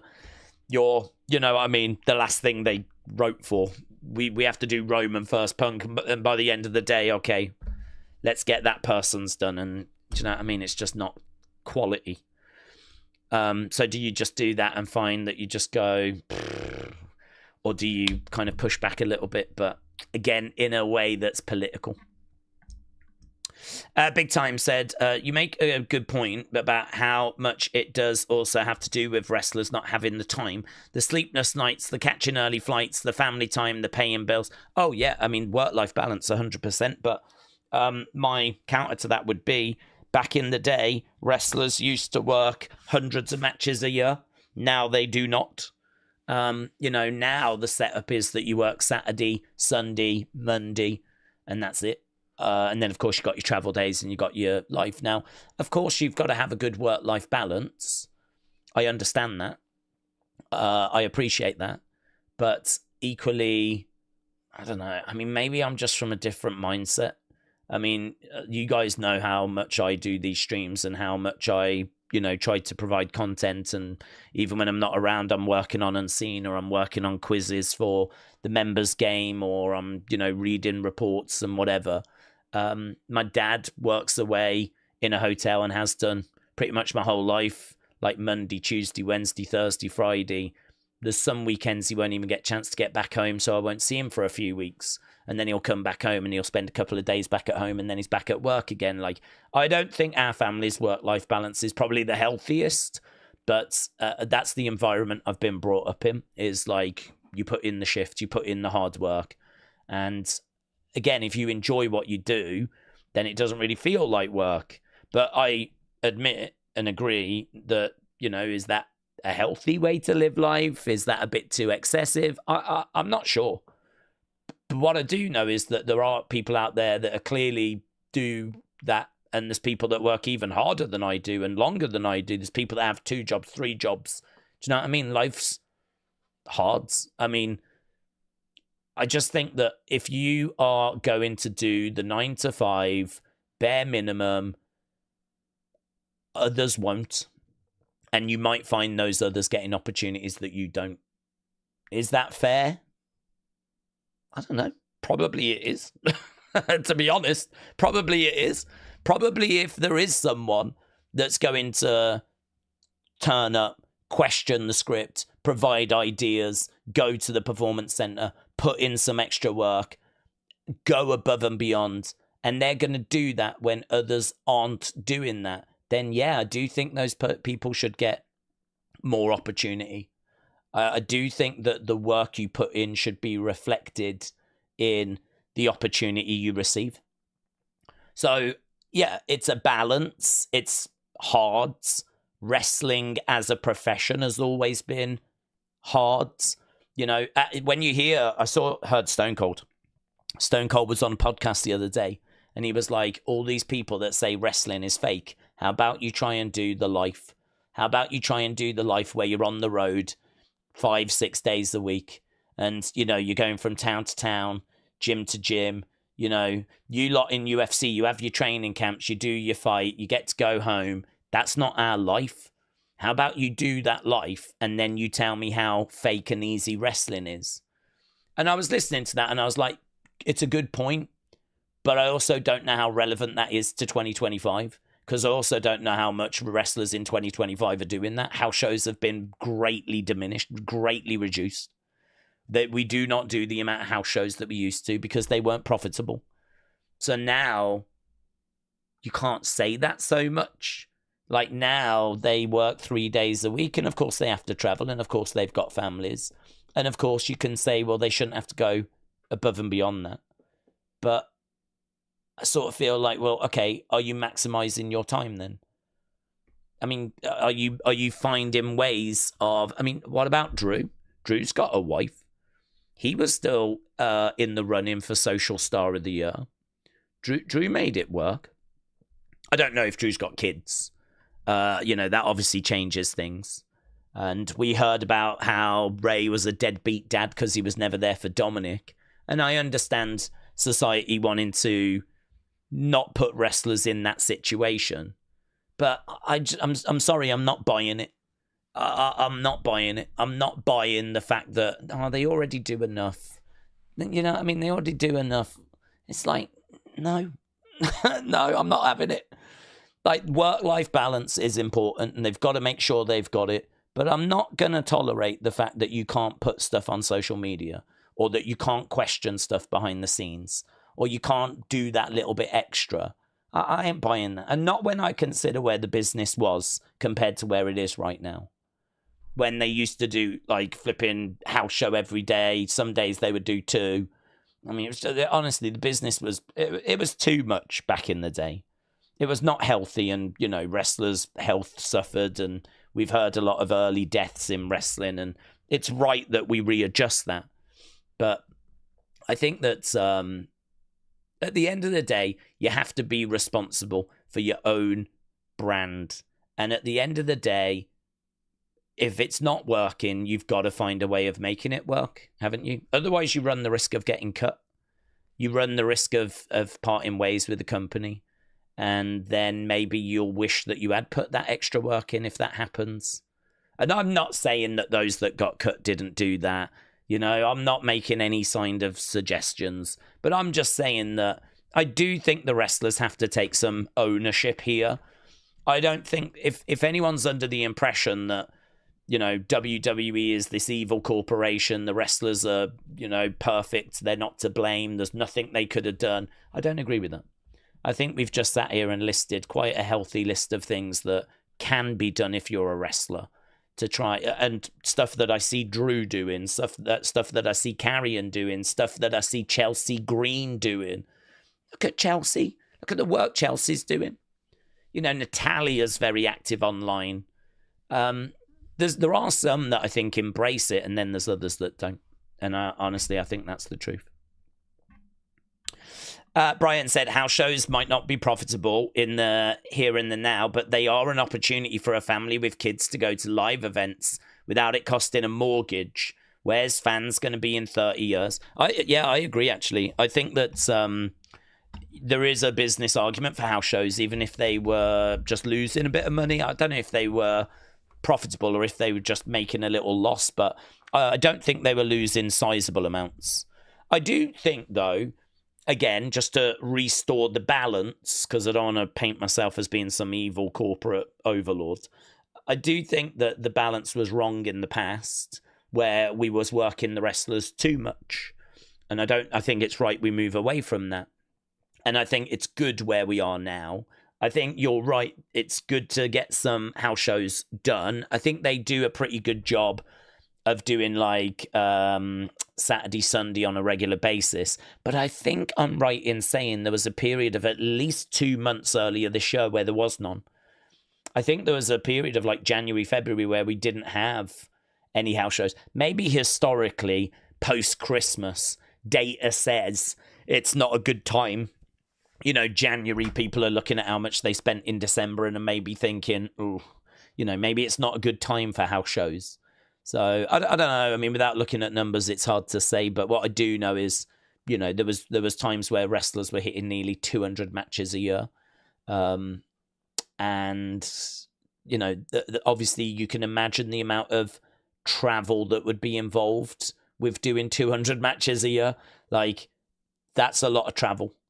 That's not 200 matches in the same venue. That's 200 matches around the world. Largely in America, but also involving the world. So, you know, you've got to, where you've got 200 matches, you've got to add in your travel days. And you are pretty much maxing out 365 days when you do that. I mean, you really are leaving people not much in the way of free time. So I do think the balance is better now. And I do agree that, you know, wrestlers should not be worked into the ground, right? They've got to stay fit, sharp, healthy, switched on, mentally, got to be feeling good. You got to allow any knocks to recover and everything. But where I personally would draw the line is if anyone had this notion that there's nothing the wrestlers can do, you know, it's all out of their hands. It's all down to the creative. I don't agree with that. I think that there's enough influence that wrestlers have. There's enough doors that they can knock on. I'm sure they get pushed back a lot. I'm sure a lot of ideas get denied. I'm sure it's very frustrating. But even if 1 of 10 of your ideas gets through, you know, you've got an influence. You know, you can do something. You can feedback going, that felt good. That worked. I'd like to explore that a little bit more. You know, I'd like to dig into that a bit more. And, you know, you can give some feedback. Whether they pick up on that and go with that or go in a different direction, well, you know, it is what it is. But what else can you bring to the table? All that traveling as well. I mean, would you not just constantly be thinking about your gimmick? It's all I'd think about. It'd probably get unhealthy. As I'm sat in the airport or sat on a plane, I'm just thinking about my opponent. I'm thinking about my feuds.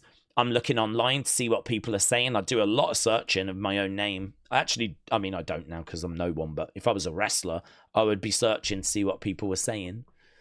You know, are people saying my matches are dull? Are they saying my promos are boring? Are they saying that my gimmick is stale? You can't just take every comment as fact. I mean, you're trying to get a snapshot of what people think as a whole. And so, yeah, I would be looking into all of that. As you know, I'd be reading stuff online as to what people were saying. I mean, it's immediate feedback, isn't it? You can go into comments, videos, the comments below your videos on YouTube that WWE upload. People are just sharing opinions everywhere. So, I'd be looking into that, I'd be thinking about that. I'd be thinking about my next segment. Right, I'm in a feud with Sammy. What can I say about Sammy? What can I have lined up? Let's get like 10 points lined up, like kill shots that I could have for Sammy. About how he's underachieved, how, do you know what I mean? Like, and just bam, bam, bam, bam. He's in Kevin's shadow.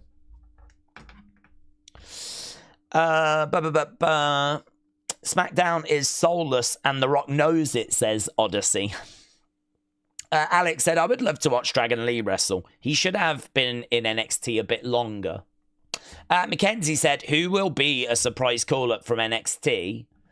Well, I don't know if you would count Ethan Page as a surprise call-up, but I think Ethan Page is someone that does not need to learn how to wrestle. He's not been in NXT that long, but I think he's clearly got experience. He knows what he's worth. He's the character. He's a very clear communicator. I've not found his matches to blow me away, but I think he's had some good matches recently. The stuff with Javon was very entertaining. I think that he's a really solid performer. And I think that he is someone that you could easily put into Seth's group. And he would be that kind of young emerging talent. I say young, I think is he about 35. He's probably got a good 10 years in the business. So I suppose in a way, it's not like he's 42. So, yeah, someone like Ethan Page might not be at the top of a list. But I think he could find his way getting called. I think Giulia's a bit of a surprise. I know she's a big name, but she ain't been in NXT that long. She's not been in NXT that long at all. I started working on the help desk on Discord. If people need help or they've got some complaints or oh my God, we got a HR department. They can submit a ticket to get help. They can request member and faction roles too. Yeah, Discord is cooking. I mean, all I'm hearing is about how there's there's a nice buzz in there. There's some great work being done by Dormouse and by Sunny. And I really appreciate it. I really do. You know my never-ending struggle with time. We just did an hour kind of member stream. Now we're here doing this. Then I need to do Unseen. Then I need to start working on next week's games, to be honest with you.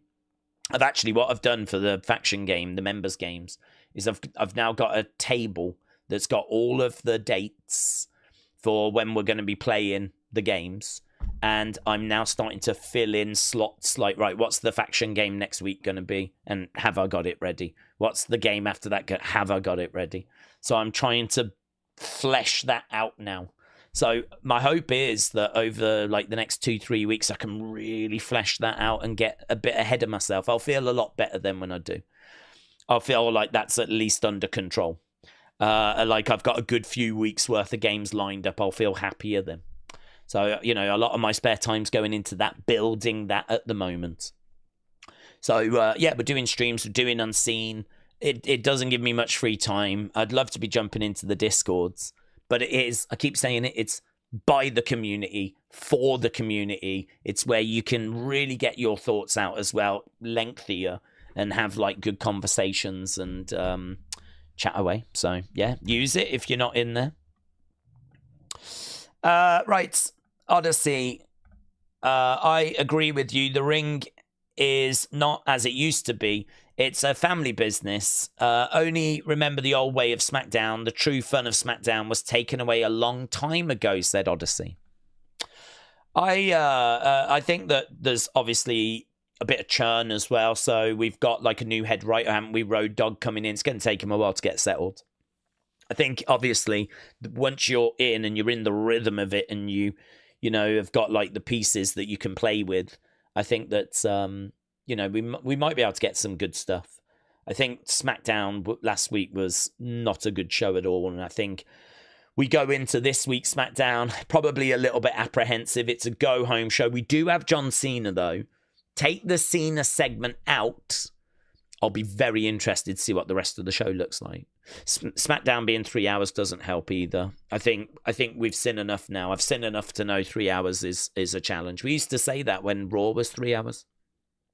When Raw was 3 hours, it's so funny. When Raw was 3 hours, you would consistently get people saying 3 hours is hard to book. We need to lose an hour. If we got rid of an hour of faff, if we got rid of an hour of just nonsense, this show would have been so much better. And then we went down to 2 hours and people were like, it's not working. We need that extra time. Everything's too cramped. I think we do have a bit of a sweet spot now with Raw, honestly. I think we do a 2 hour show and then we do the main event. And I think that works really well. So you got a 2 hour Raw, not including the main event, and then by the time we start that third hour, we're basically doing the main event. You do have people that get frustrated, though, because they're like, God, that match needed a bit longer. Why don't we? We've got so much time. We could always just go longer. But I think it's good to have a structure. I think it's good to know, okay, I want to be hitting my main event at the start of hour 3. And that's my goal.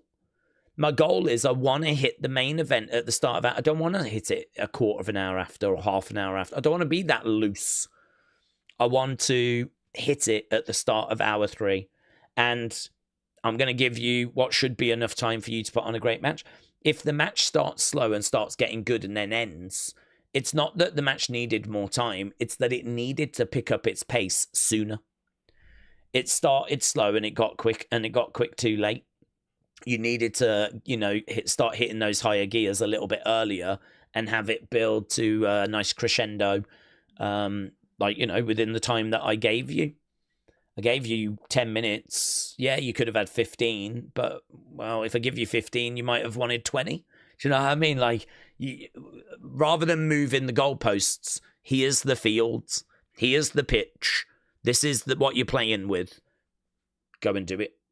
So, I don't know. I do agree there's times where matches needed more time, but then as a result, it might be that other segments overran, and I'm all right with, I like structure, to be honest. I like structure. I like knowing what I've got, what I'm operating in. I like knowing these are the parameters, So I sort of feel like I get it. I would also be very similar if I was Triple H. I'd be like, right, I want to hit my main event at the start of hour 3. And then everything else is like, this is what you're playing with. Go and make it work. And honestly, my feeling then is if people said, oh, that match needed a little bit longer, one of my first thoughts isn't, oh, it needed more time. It's you should have restructured that match. You should have gone quicker earlier, and you could have got everything in. That is on you as much as it's on me. So, yeah, I think that 2.5 hours is pretty good. But in regards to 3 hours for SmackDown, it probably is too long. It probably is too long. It's probably a nightmare as well because they know it's going back down to 2 hours soon. So 3 hours is like you've basically got a 2 hour show that you're trying to make 3 hours at the moment because it is going down to 2 hours. I think on the 6th of June is when it's been penciled in to go back down, Right. Let's get some more thoughts. We are just 15 minutes away now. Octavia.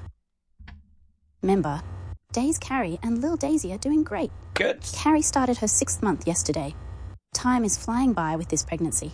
Her due date is August 25th, 2025. Lil Daisy listens to you from the womb. Lol. Lisa, shout out to you. Yeah, that's great. Send my love and full support to Carrie and little Daisy. The community baby. Big time, Baxter. Member. Big time. Daze, I think Lyra is finally catching fire with her recent promo, but after winning the IC title and this reign, it's been like, are you doing enough on your end to try resonate with every crowd? Well, yeah, I mean, that's the question that's always going to be asked, isn't it? I think the thing with Lyra is she's doing well. She's progressing, she's learning, she's growing, she's evolving. This is still very, very early for her. And I think that, the scorecard, the report card would say you're doing a really good job. what I don't think she's doing is like absolutely killing it. I don't think what we're seeing here is someone that's got putting it all together, that's cracked it, that's, do you know what I mean? Like, I think that she is still developing. I can sort of look at her promos, and I've had that kind of comment where I'm like, I still find them to be a bit Becky, It's one tone. It's a bit of sassy. It's like, you know, let's go through all your achievements. Well, here's something you've not achieved. This.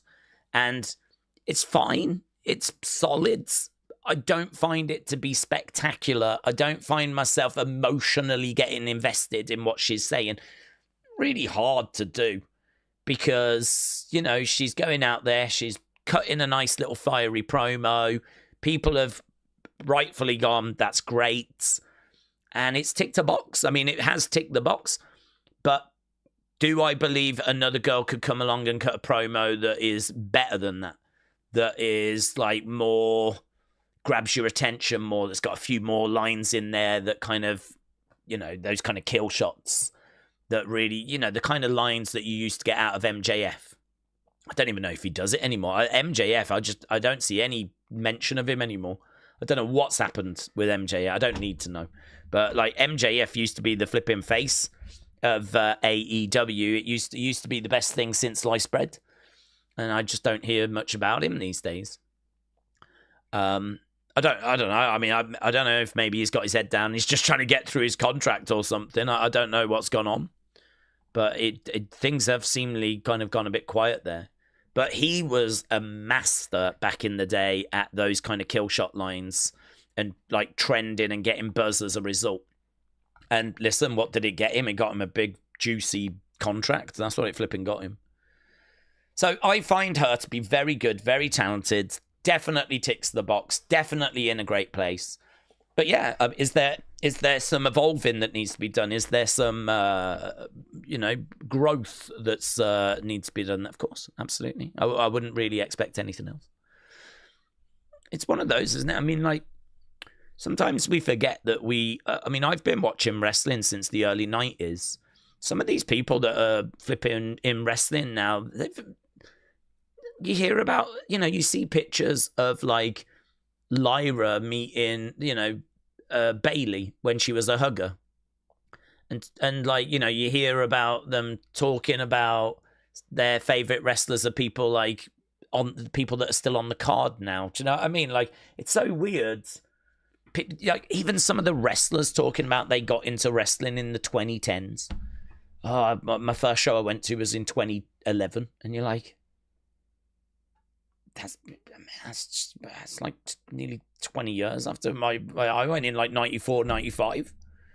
So it's like we've seen, and of course they catch up and they watch all the wrestling. I'm not saying that we know more, but I'm just saying that, like, I don't know, we've kind of seen a lot and we've experienced a lot. We've been involved in a lot of conversations.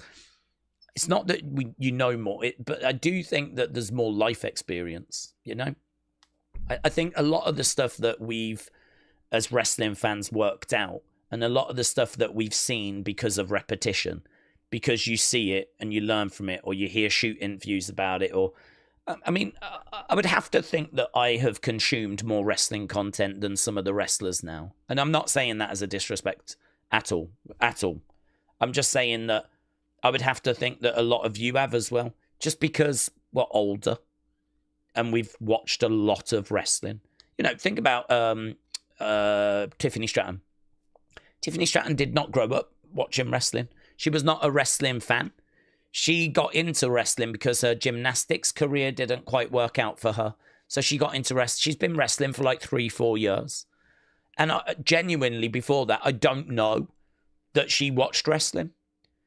That would mean that before 2020, I don't know that Tiffany Stratton really watched much in the way of wrestling. Just to sort of blow your mind. Just to sort of really kind of put things into perspective. When we sit and we talk about Tiffany's promos, or she's not doing this right, or she's not doing that right, we're talking about someone that has potentially only been engaging with wrestling for about 5 years. I mean, I could have that wrong in the sense of maybe she did watch it a bit because of her brothers when she was young, but it ain't going to have been much. I've seen interviews where she does not like talk about wrestling or talk about watching it when she's young or anything like that. And, you know, she's not alone. I think there's a lot of people that come in from next in line or whatever that didn't grow up as fans. I think Bianca has said she didn't grow up as a fan. Bianca, when she was doing CrossFit, she did not envisage herself being in wrestling. She wanted to do like CrossFit and athletics and all of that. So like when we sit and we talk about promos and we compare to promos of the past and we talk about some of our favorite matches and we talk about like the shows that we watched, legitimately, I genuinely believe we have, or some of us, a lot of us, have consumed more and watched and spoken about more wrestling content than some of the active wrestlers on the roster. Which is mind-blowing, isn't it, when you think about it that way? I'm not saying that as any sort of knock. I'm saying that as a way to kind of frame it so that when a wrestler is still learning, or when we say like Lyra is still learning, she's still putting it together, it's because for some of them, they're really learning and seeing and experiencing things for like the first time. Whereas some of us might be able to go, like I said earlier about if we're going to do Cena, R-Truth, I would do it like I would Miz, Jerry the King Lawler. And I was able to kind of reference that match because I saw that match. I enjoyed that match. I remember that match. And it's like they don't have that reference bank. They don't have the ability to go, oh, I think I should do this promo a little bit like Jake the Snake did, or a little bit like, you know, Kurt Angle would have, or whatever, because they've not got that reference bank. They've not got that mental library that they can reference, because some of them have only been in wrestling for 5 years. So when we say that some are quite early on in their journey or they've not put it together, maybe that just helps explain what we mean in the, you know, that not everyone's got the same level of experience, have they, or the same exposure to wrestling. So yeah, listen, Lyra, I think she's in a really good place. I think she's going to really get somewhere. But she's just, again, growing, evolving, learning, improving, all the stuff she should be doing. James said Pete Dunne has welcomed his second child into the world. That's great news. Many congratulations to him. A little brummy baby. A little brummy baby. Okay, right, let's go over to NXT, baby. Even in the day most wrestlers wanted to be in NFL, they turned to wrestling when they didn't make it in football for whatever reason, skill or injury. Yeah, I can believe that. I can believe that. At school, I could imagine there's a lot. I think there's some, though, that, you know, I think Shawn Michaels was someone that fell in love with wrestling and got into it quite early. But yeah, you know, back in the day, you're right. I think, didn't Farouk, Ron Simmons, have a hell of a career in football? And then switched over and, you know, had a hell of a career in professional wrestling. So, and I think Vader as well, and Roman Reigns. There's a lot, isn't there, that I think kind of come through, and the money is in football. I mean, the money is, Macho Man was in baseball first. It's one of those. I mean, it is unfortunate that pro wrestling is not always the priority for people. That doesn't really matter. It's not a problem. You don't have to grow up watching it and loving it. It never got you. It never grabbed you. You know, you never fell in love with it because maybe you didn't ever take the chance on it. If my cousin had never showed me that videotape, or my cousin had never got me into, I don't know if I ever would have found it. I really don't know. I never had Sky Sports. There was no internet. There was no mobile phones. Maybe I would have stumbled across WCW on TV, which I think was on normal TV. But I don't think I would have found WWF on normal TV until I was maybe too old. Honestly, if my cousin hadn't shown me that videotape when I went round my nan and granddad's, I don't know if I would have found it. I don't know that I would have found it. And for some people, they just don't. So it's not a shade thing. I keep saying that because I really want to be clear on that. It's not a shade thing. It's not a we're better than them because we know more thing at all.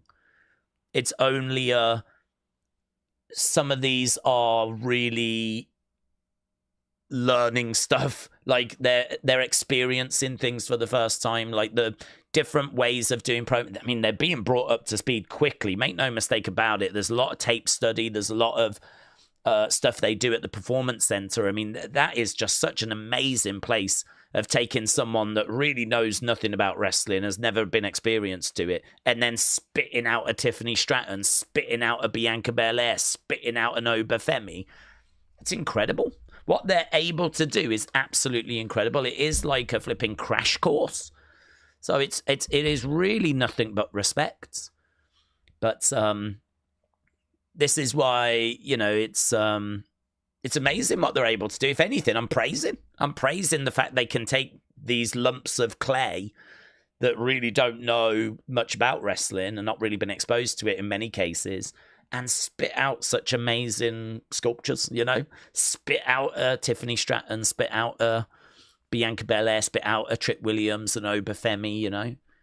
And then, of course, you get people that are into it when they're young, like a Javon Evans, who, you know, has been on the indie scene and whatever, and a Cora Jade, a Roxanne Perez. You know, that Izzy girl is obviously coming through. I wouldn't be surprised if she makes it to WWE and like NXT contract eventually. I think there's a story there, isn't there, with her being in the crowd, being young, being that Bailey kid that I think they would want to tap into. To be honest, if she does come in, I hope we don't focus on that too much. Because to be honest with you, that stuff I think is fine. And I think you have to shout about it.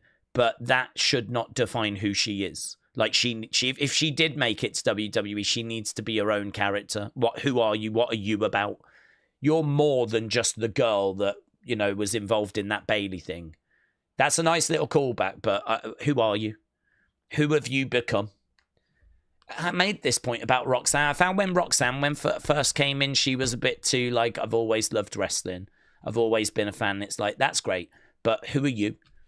Why should I care about you? I don't care about you because you was a fan. I want to know about who you are.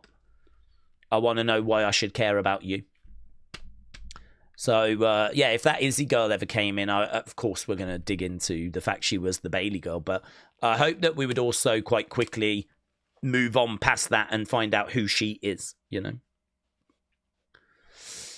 Right, let's go. Let's go, kings and queens. I'm currently making food for NXT. I'm making some bacon rolls, said Edward, and I'm going to have some crisps and drink and a toast. Oh, my God, mate, you're having a feast. I've just been having some caffeine pills. That's me. That's what I'm enjoying. I was just wondering if there was any calories in them. I mean, there shouldn't be. There isn't. Right, there's Jordynne Grace. Let's go. That RKO on Evan Bourne was the first thing in wrestling that I saw, and I instantly became a fan, said a C. But yeah, well, I can understand that, but I can totally understand it was absolutely sick. One of the greatest RKOs, for many people, the greatest. Right, we've got an NXT Championship #1 contenders battle royal coming up tonight. So, Ren, there's Charlie. There is the merch stand as well. There is no quarter catch crew. They're being followed by the Culling. There's Tyson, Tyreek, and Wes. Let's go, man. Let's go.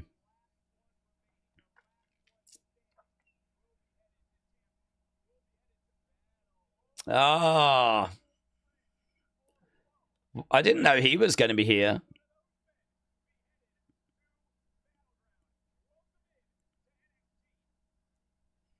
That was Wentz, wasn't it? From Rascals. Okay. Oh, hello. Got a little bit of a vibe going. Mate, this would be my crowd. I would be so in with these people on a regular basis. Right, we're going to be starting with Hank and Tank. Let's go. Let's flipping go, mates. Right, Hank and Tank making their way out. I think they've really done a good job of building this team up in the sense of I wasn't sold on them being the ones to beat Fraxium, but I do appreciate the fact they bring like a lot of energy. They go and work at 1,000,000 miles an hour. I think there's definitely a connection with the crowds.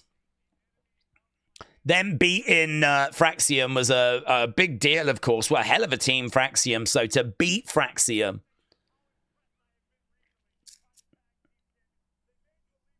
Yeah, Corey Graves said, I can't tell you how impressed I've been with these tag champs recently. They've made believers out of me. Oh, yeah, it's the 6-man tag. Oh, I don't really want this.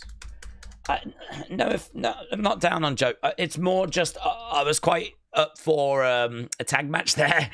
I was quite up for Hank. Come on, Hank and Tank. You've got a bit of momentum. Show me what you've got. But, I mean, it's a 6-man in it.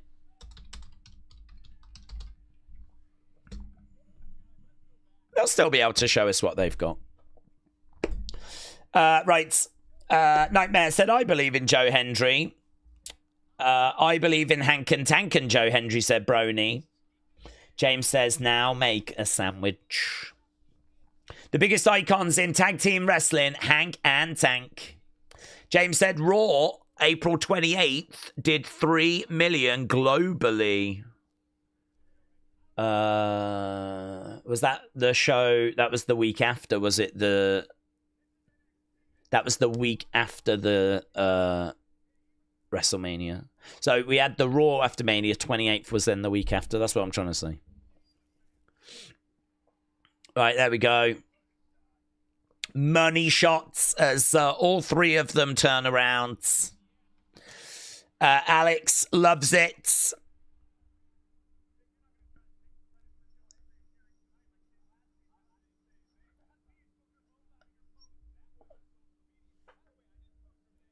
Okay, here's DarkState.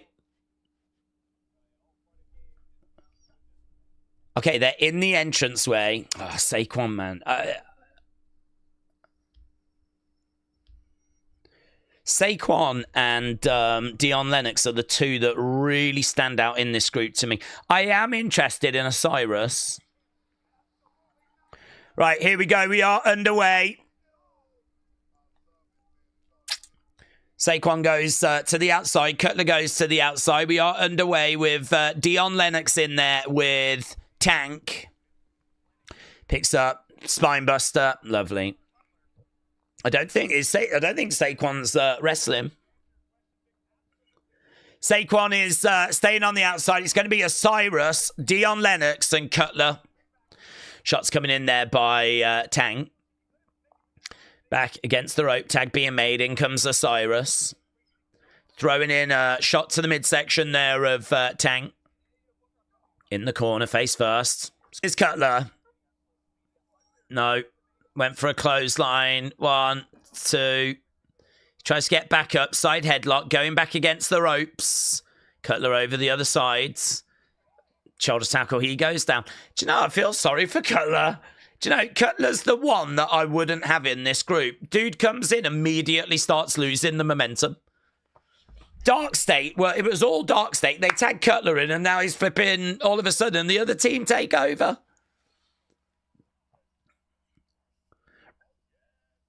Booker with a ruthless aggression. Let's go, Book. Let's go. Joe Hendry is up at the moment, and boom.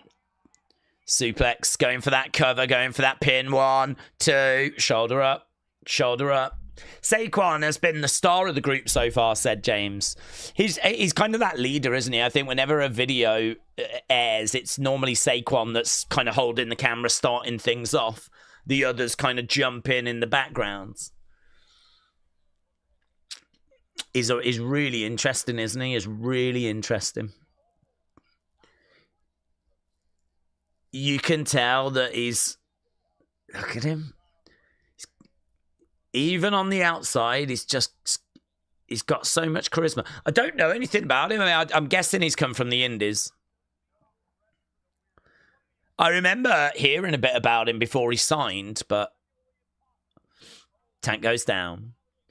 At least Dion Lennox looks a little bit less like an accountant now, said Dr. Luchla. They had a gimmick for him in the early days where he wore glasses and then he would be like really nice and everything and polite. And then he'd come down, he'd take the glasses off and he'd be a monster.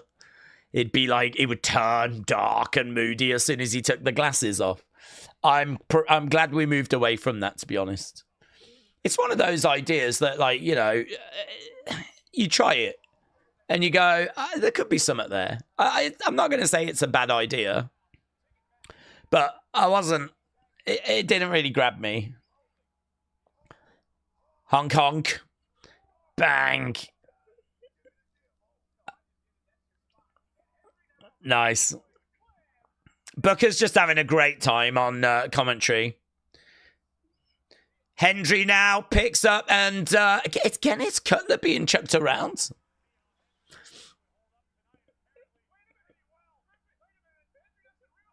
Why does Hendry not realise?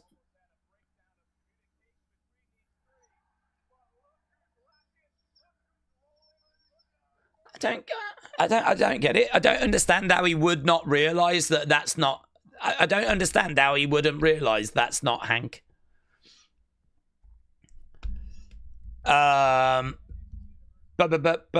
Did you see that Shelton Benjamin has got off on her? I did, yeah. Do you mean Benjamin Shelton, don't you, James? Benjamin Shelton. Benjamin Shelton. Honk honk, said Frankie. Working on the arm of Dion. Tag coming in. Hank is in and oh hello. Got a little bit of this on the go. Double axe handle. The Belly Bandits in control. We are at commercial break at the moment. Benjamin Shelton, yeah. It's just so... Oh, God, it's so bad. So bad. I mean, I think he said... I'm trying to remember... I mean, I don't want to misquote him, but I remember him saying, like, about how some of his favourite recent wrestlers... And it's like he named 3 names. And I think the 2 white wrestlers, he got their names correct. The 1 black wrestler, he ended up mixing up the name Benjamin Shelton. And you're like, this is just a disaster. This is just a PR disaster. This is just a disaster. How did you manage to get the name wrong, first of all? But it was the black guy that you got the name wrong as well. You got the white guy's names right. And I know that shouldn't matter. I know it's probably nothing to do with that. But, do you know what I mean? Like, oh, God, please. Hire someone to do the talking for you, please. Because you're not helping yourself. Oh, God, so bad. So bad. It's so hard to find where the redemption's going to be for him. It's so hard. I would so love for him to apologise, for it to be sincere, for him to put that work in and try and rebuild. I don't think you can ever get back to where you were, but it would be so great to see some improvement. And then he does stuff like that and you're like, oh, Jesus. Just...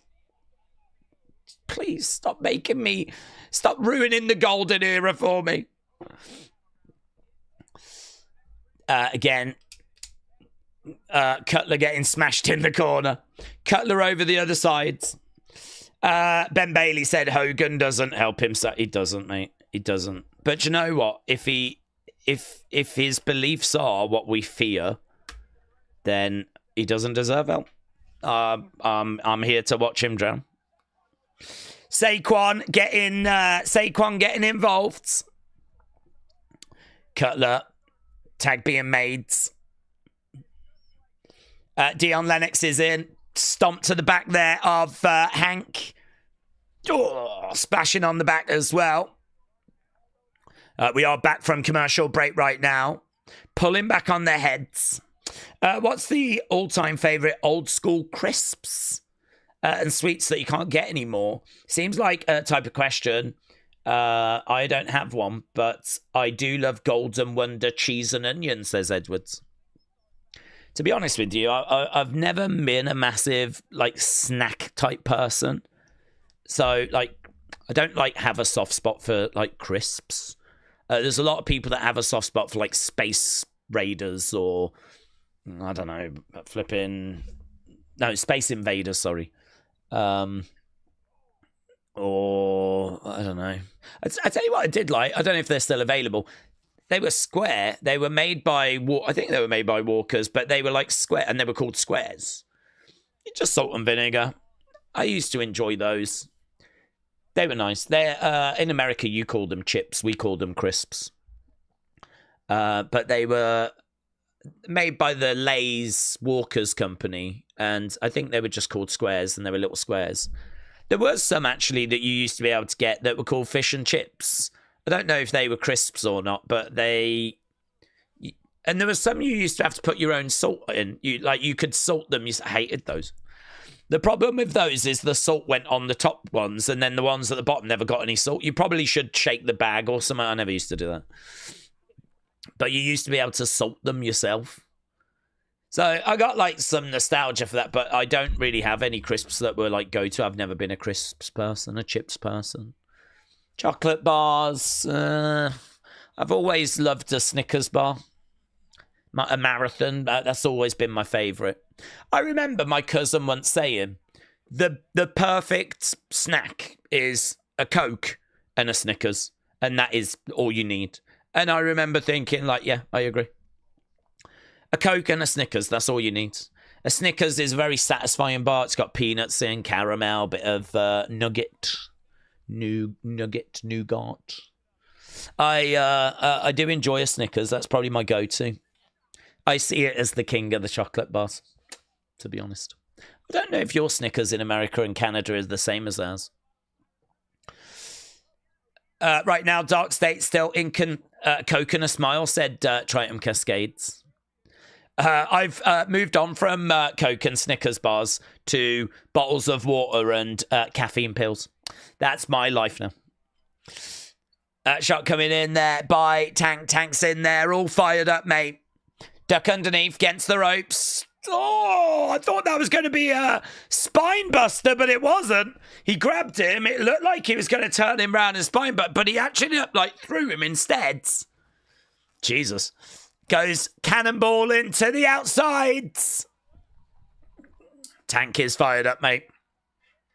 Tank is fired up. I really like Tank.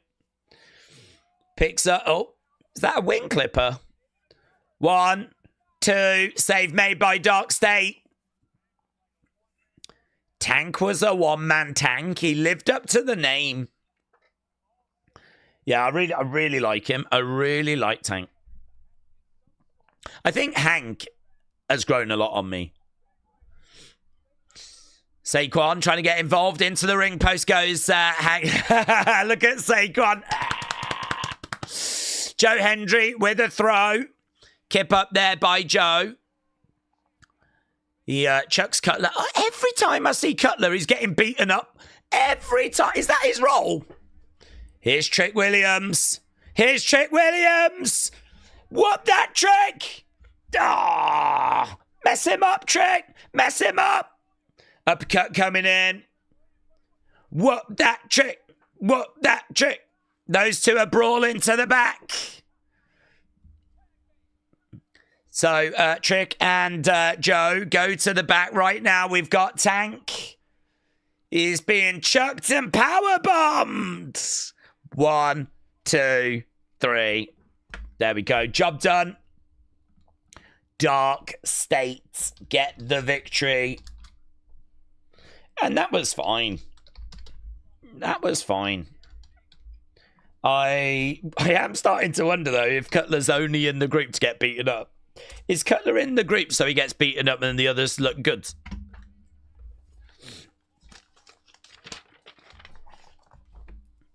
Right. 6-man tag.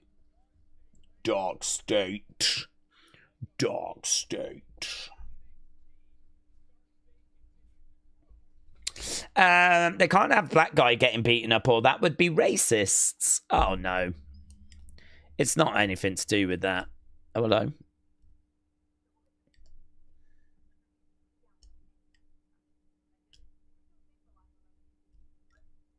Here's Carmen and Thea.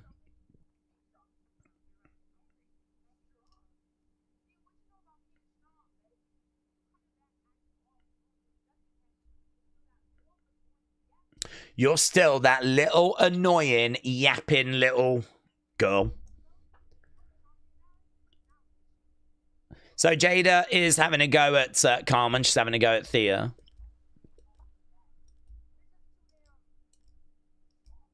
You're soft.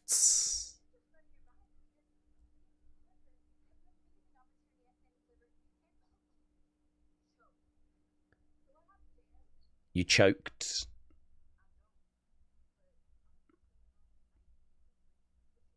Okay, Carmen and Jada coming up later.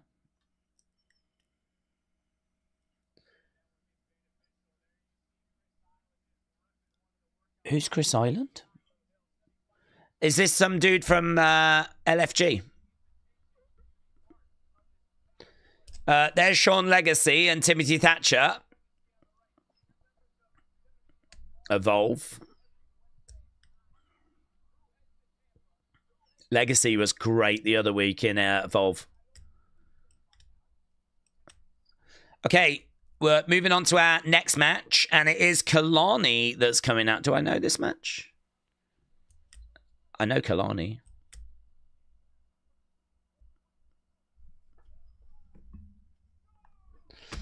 Okay, Kehlani Jordan.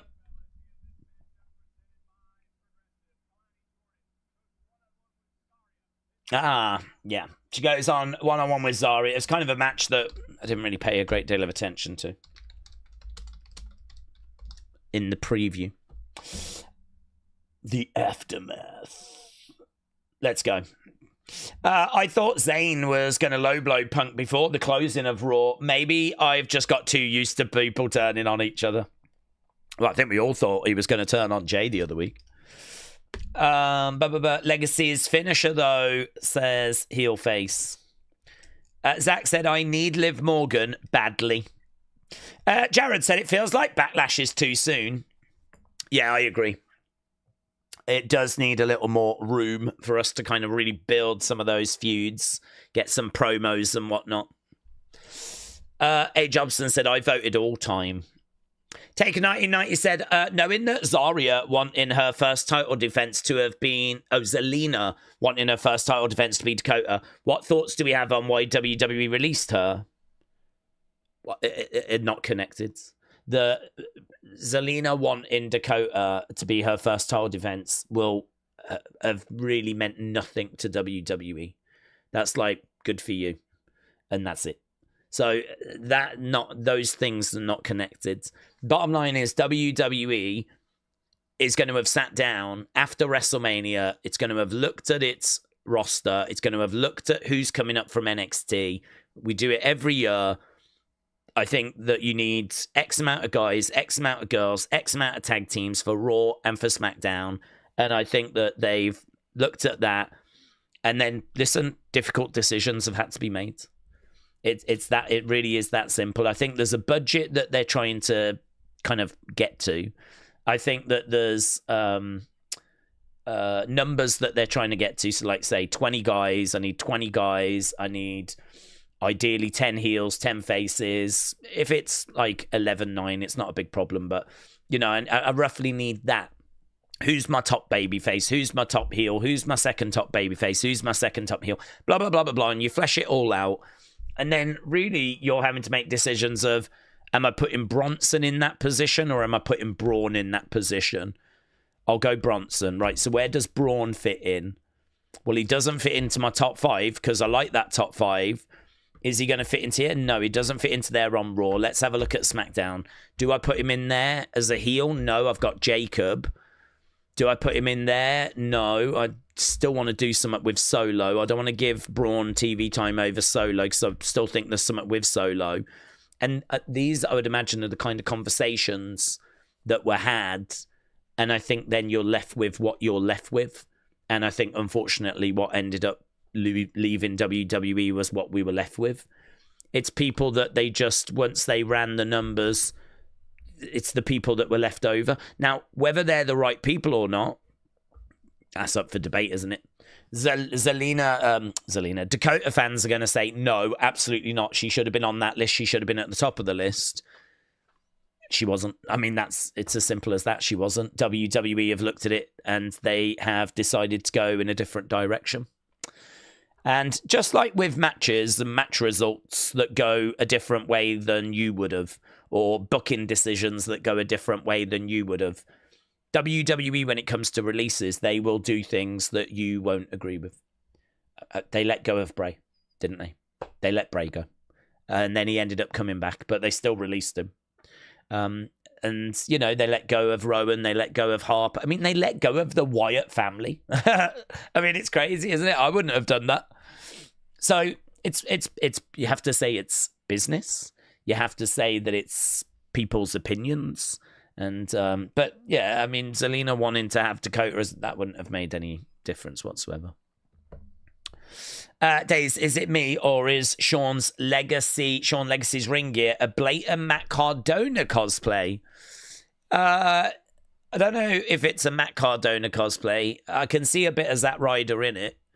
I don't know how it compares to Matt Cardona, because to be honest, I don't really keep tabs on Matt Cardona's career.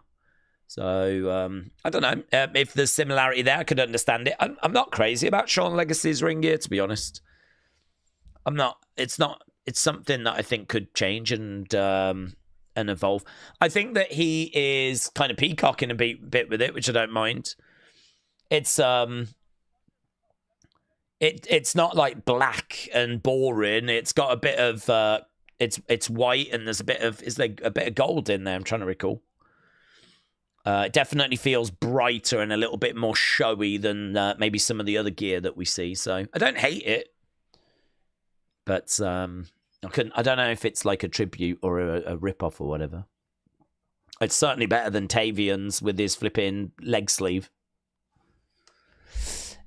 There's Ren, Charlie, Miles, Tavion. They're getting ready. We're 3 individuals tonight.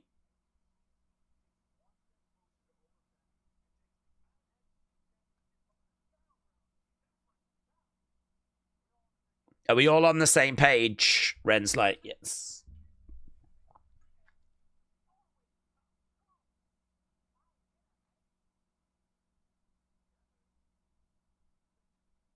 Let's do this thing.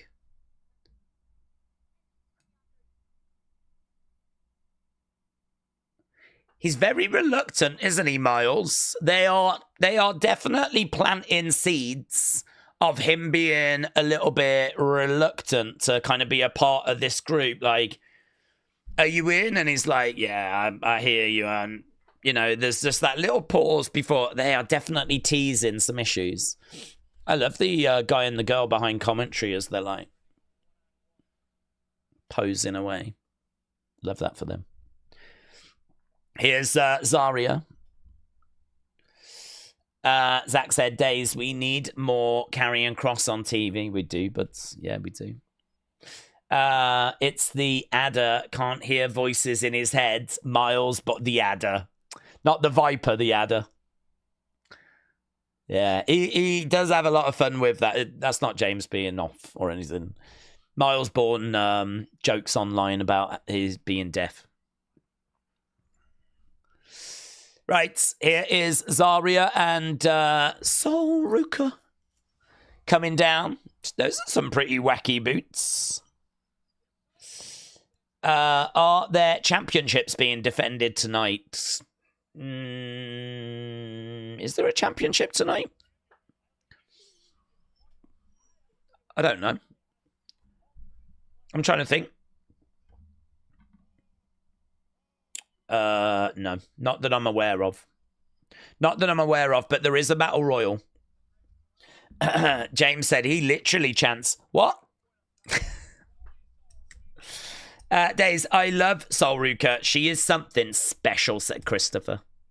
A. Jobson said, the TNA NXT partnership's fun. We never got to see stuff like this unless you watched wrestling in the 80s with the territories. T85 said, yes, Miles Bourne definitely looks like a baby Randy. Miles has got hearing problems, said WrestleRants. Yeah, he's actually deaf. You can obviously hear it when he talks. Duck underneath. Okay, Zarya against Kelani. Let's end that first poll so that we don't get any confusion. 68%, 8%, 18%, 5%. Okay, that came out as just good 95 for that first match. Zarya versus Kelani. Kelani going up top. Trying to take Zarya over.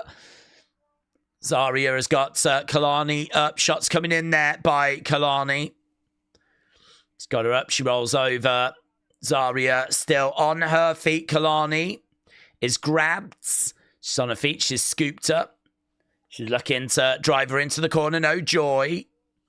Kelani backs up Zarya. Duck underneath. Picks her up. Drives her over. Ooh, Kelani straight over once. No joy. Kelani trying to get back up to her feet. Zarya picks her up, drives her into the corner. That was pretty good. Again, shoulder first into the corner, and Kelani goes down. There's Soul on the outside. Right now, Zarya is sticking on Kelani. Big chop coming in there by Zarya. Kelani goes back to the corner. Sol Ruka just having a word there with Kelani. Big chop, big miss. Kelani comes in with a chop of her own. She licks that hand as well. Chops Zarya to the back.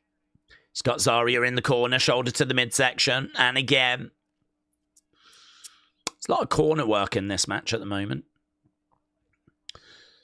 Kelani again grabbing Zarya. Just grabbing her, picking her up, trying to plant her down. And ooh, like a gut buster there by Zarya. Kelani goes down. Daze, why do we think NXT is more interested in athletes than pro wrestlers? They don't seem to be getting like the Finns and the Shinsuke's, the Kevins, the Sammys, said Asim. Honestly, I think that WWE can see that there's a size problem. I mean, those names that you just mentioned, Finn. I mean, Shinsuke may be an exception, but he obviously, we've struggled with the language barrier to really connect him with the crowds. And he's obviously more towards the end of his career. So I think that they are getting people from the indie scene. We've got the WWE ID program. Sean Legacy, swipe right. Double axe handle there by Kelani. Knee to the midsection by Zarya. So we are mixing in indie talent now. We're doing a much better job with that. But I think they kind of looked at the indie scene and they really saw a lack of bigger guys coming through. And so they went with the decision of like, can we get some of those athletes that were going to do football and going to do basketball and going to do other sports? Oh, that's pretty good. I like how Sol Ruka is fanning Zarya with the belt. She was fanning her there with the belt, trying to revive her.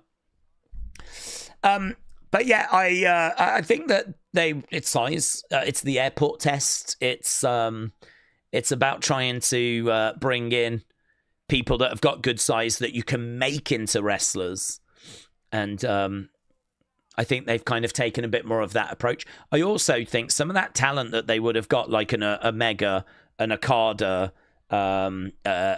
Takeshita, you know, some of that talent that maybe would have come in to WWE in 2015, 2016, it's now got an alternative place to go to which is AEW.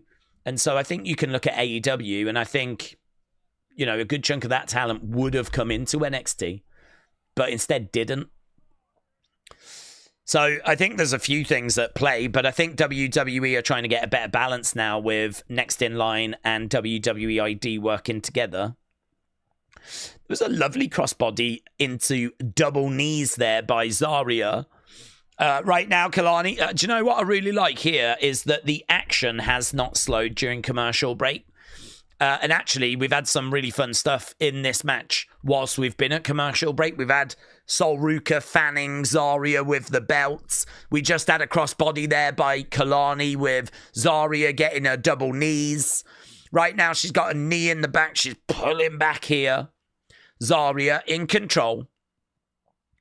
And Kehlani trying to get back up to her feet. Big clubbing blow to the back. A. Jobson said Ren Sinclair could make a killing selling audio books. Her voice is so pleasant.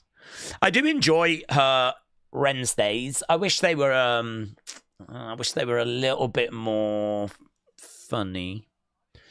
I find them entertaining. I find them fun to watch, but sometimes I look at them and I'm like, is there anything there that people need to see and unseen? Is there anything there that's like last week she just sort of showed you her bathroom and it was all Harry Potter themed, and I was like, does that make it to unseen? I don't think so, but they're good. She'll do one tomorrow. She'll do a hey guys. She's got this weird little mic as well. It's really annoying. The sound quality's not brilliant, but it gives it a bit of personality. It's like a lapel mic. She's like, hey guys, happy Wednesday. Let's get to your questions. Question 1. And then she goes into them. So keep an eye out for her social media. She puts a little video out every Wednesday. Happy Wednesday. Right now she's got, look at that, over the shoulder. Look at that. It's an old school backbreaker. Got a stretch over her shoulder there. And she keeps dropping down. She flips Kehlani over. This has been a long commercial break. Dave's problem is, why should we get invested in LFG, Evolve, NXT talent for them to be let go at some point down the line? Well, I think you have to. It's a good point, but I think you have to enjoy the journey, don't you? I mean, you kind of support the wrestlers and hopefully, you know, I've seen a lot of people say that, like, support the wrestlers, not the promotions. And there is some truth to that in the sense of hopefully you see wrestlers that grab your attention, and then and you like them, and then if they get let go, then, you know, hopefully you continue to follow them and follow their journeys. So I suppose in a way this is part of that wrestler's journey, isn't it? I must admit I'm not very good at that because of time. And I think, unfortunately, a lot of people kind of fall into that bracket. You know, rather than being able to follow wrestlers around to all these different promotions and everything, it's just, I just watch WWE, so I'm not very good at it personally. But, yeah, I think there are people out there that are able to do that. And I suppose it's a way of, like, how much did the wrestlers really speak to you? Like, if you really fell in love with Dakota, as some did. I mean, there's some people in our community that love Dakota. It's literally like their favorite wrestler. I've got to think those people are going to stick with her wherever she goes, you know? So it's just, life's just all a big journey, innit? I think it's also quite interesting to see who makes it, who doesn't, and try and figure out why. I think that's also quite an interesting thing to observe. That's a massive DDT there by Kehlani. This match is low-key cooking, you know. Shoulder up there by Zarya. Shoulder up.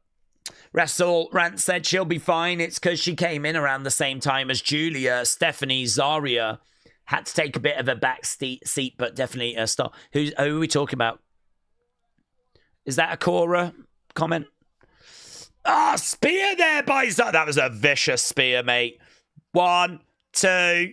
Oh, shoulder up. Shoulder up. Wow. That was good.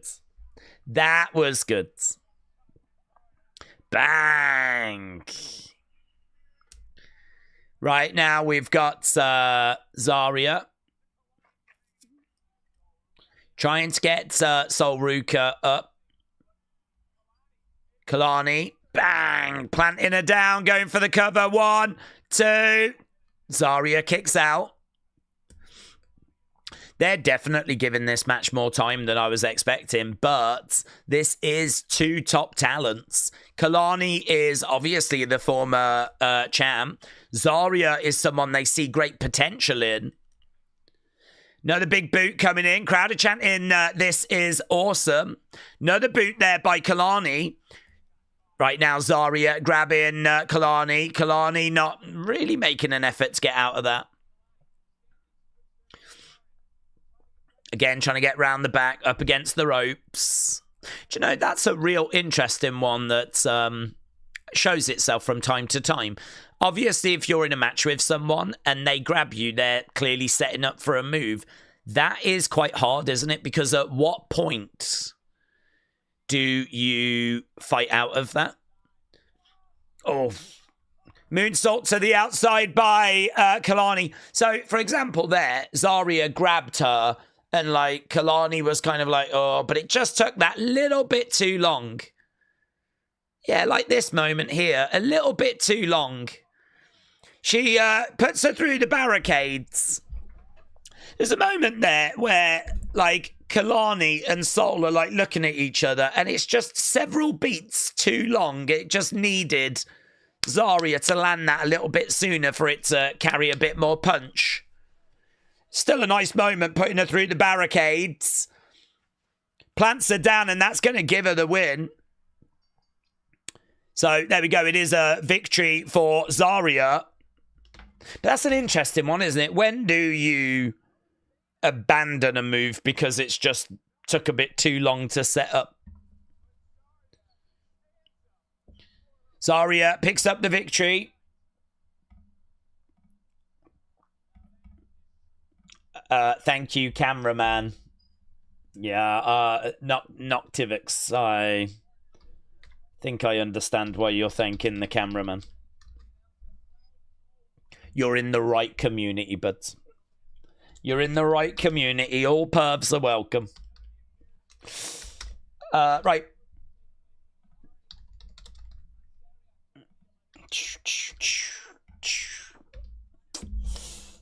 Kehlani's bad unless it's a flip or a flying move. She does hesitate and it can look a bit awkward, says Robert.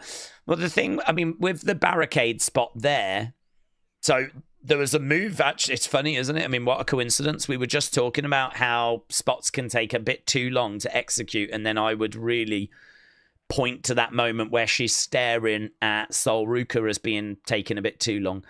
But that might be more on Zarya not hitting the spear sooner, you know? That, oh God, this is where I would love a camera in the PC to see the feedback. I'd love to know if that's something that gets addressed. Here's Tony and Wes, by the way, backstage. Get your votes in as to what you thought about that match.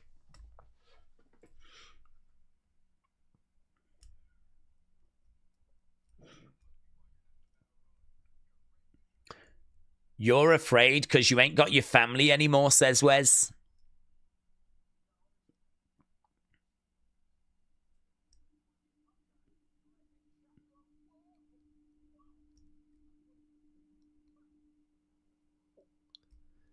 Wes said, I would take a shot at you, but I got a battle royal.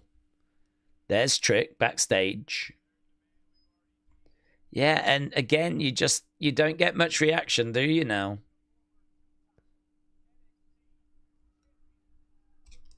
They just showed him. There was a little cheer.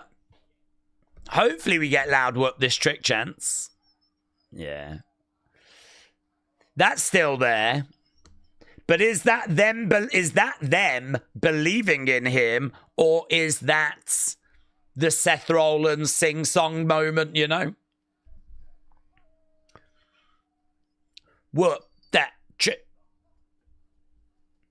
Ah! The Battle Royal. Yes! I was hoping and waiting for this. Hey, I wonder if that means that they will do Jordynne against Giulia as the final match. That's the winner right there.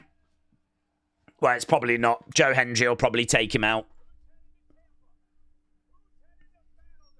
Who's heading to Tampa? Who's heading to Battleground? Who's winning this if it's not Trick? Is Javon in? Would they do Javon? I'm not digging Zarya as a face, said Brony.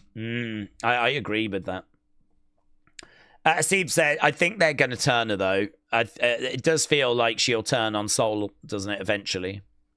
Asib said, do we remember the All or Nothing they did on Arsenal? Would you like to see something like that from the NXT PC?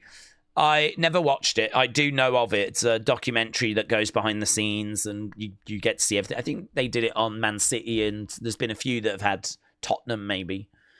So, but I've never seen one. But yes, I would personally. I would like to kind of see behind the scenes.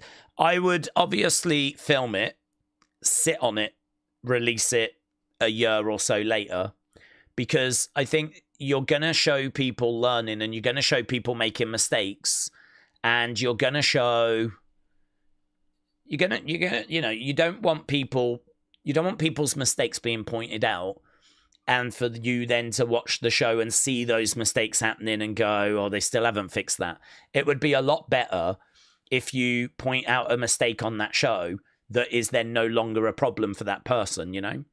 So I sort of feel like you can't film it and show it straight away.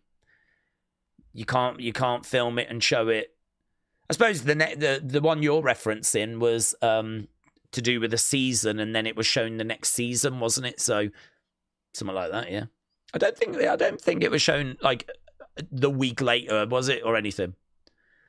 I would not do that. I would film it and then drop it a year later or something like that. I think I don't know when WWE Unreal focuses. Obviously, it's the build to WrestleMania 41, but I don't know if this is last year, November. Is it January? I don't know the kind of time period that we're dealing with, but I would try and put a bit of distance. People are nervous about that. A lot of people don't like it, but that is definitely a side of the business I'd be very fascinated with. I would love to know, and it doesn't have to be that last match, any match. I'd love to know what feedback do they get when they look back. So they'll watch that match back maybe tomorrow. What feedback do they get when they sit down and they watch it? Is it everything? Do they just go from start to finish and break the whole thing down? Like, do they look at their entrance? Do they look at the pose? Do they look at the reaction? Do they look at, like, you know, the early stages of the match? Like, how did you open?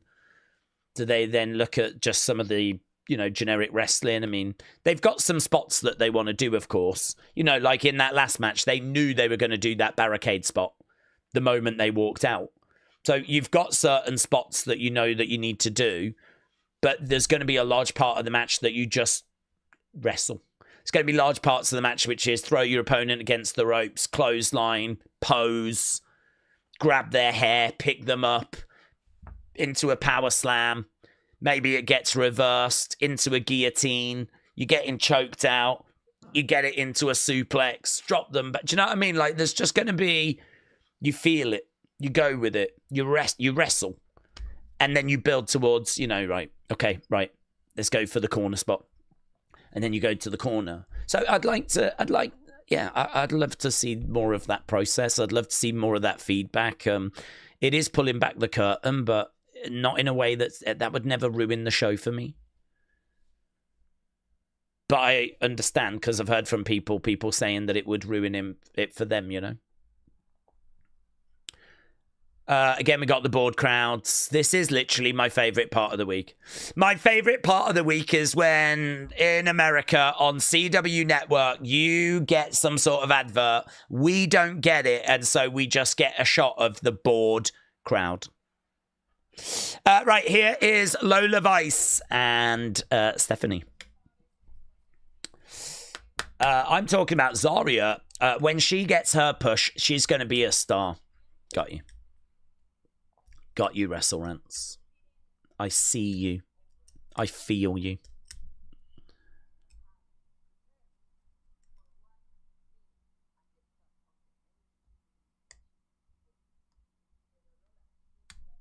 Stephanie.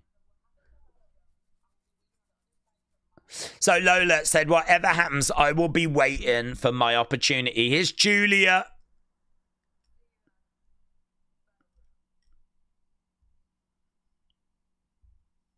See you at Battlegrounds. Right, here we go. We've got is Javon in there. Got a lot of people in there. Is that Ashanti? Swipe right. There's Brad's. Brad having a few words with Timothy. Ricky is having a few words with Sean. I'm guessing that guy in the middle that I don't recognize is the guy that we saw. I can't remember his name. He was doing those curls. Here's Ethan. Ethan getting an entrance. Javon didn't get an entrance.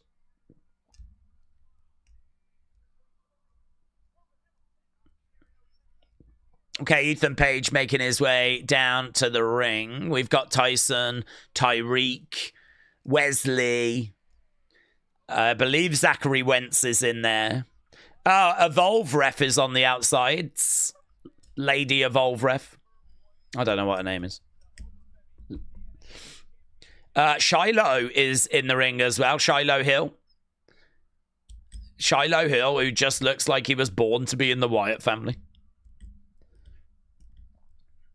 Okay, was he the last entrant, or are we getting another entrant? I'm going to end the poll. Oh, no. We've got another entrant. Lights out. Who's this? Is that Elias? That's not Elias. It sounds like Elias. Oh, my God, it is! Jesus! No way! Elias! Or now goes by the name Elijah. Are we going to walk with Elijah? Yeah, they're starting to chant, oh, walk with Elias. No way. That's so great. I am Elijah. No way.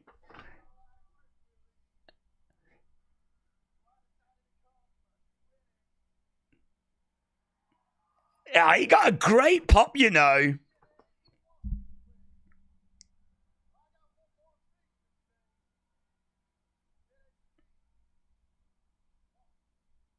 Yes, let's go. Let's go. He said he didn't like what he saw. Welcome home, Chance. Welcome home. And so he's here to show some support. Let's go. Ask it. Ask it, King.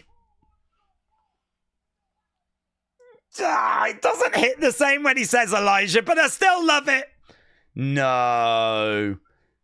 No. What's Ethan doing? Ethan going straight out of the ring.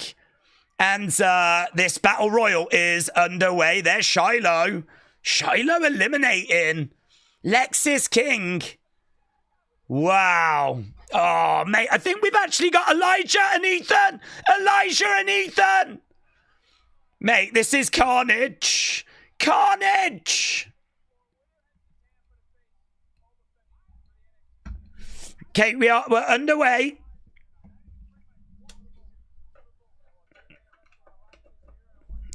So we've already had some quick eliminations. Lexis King is already out.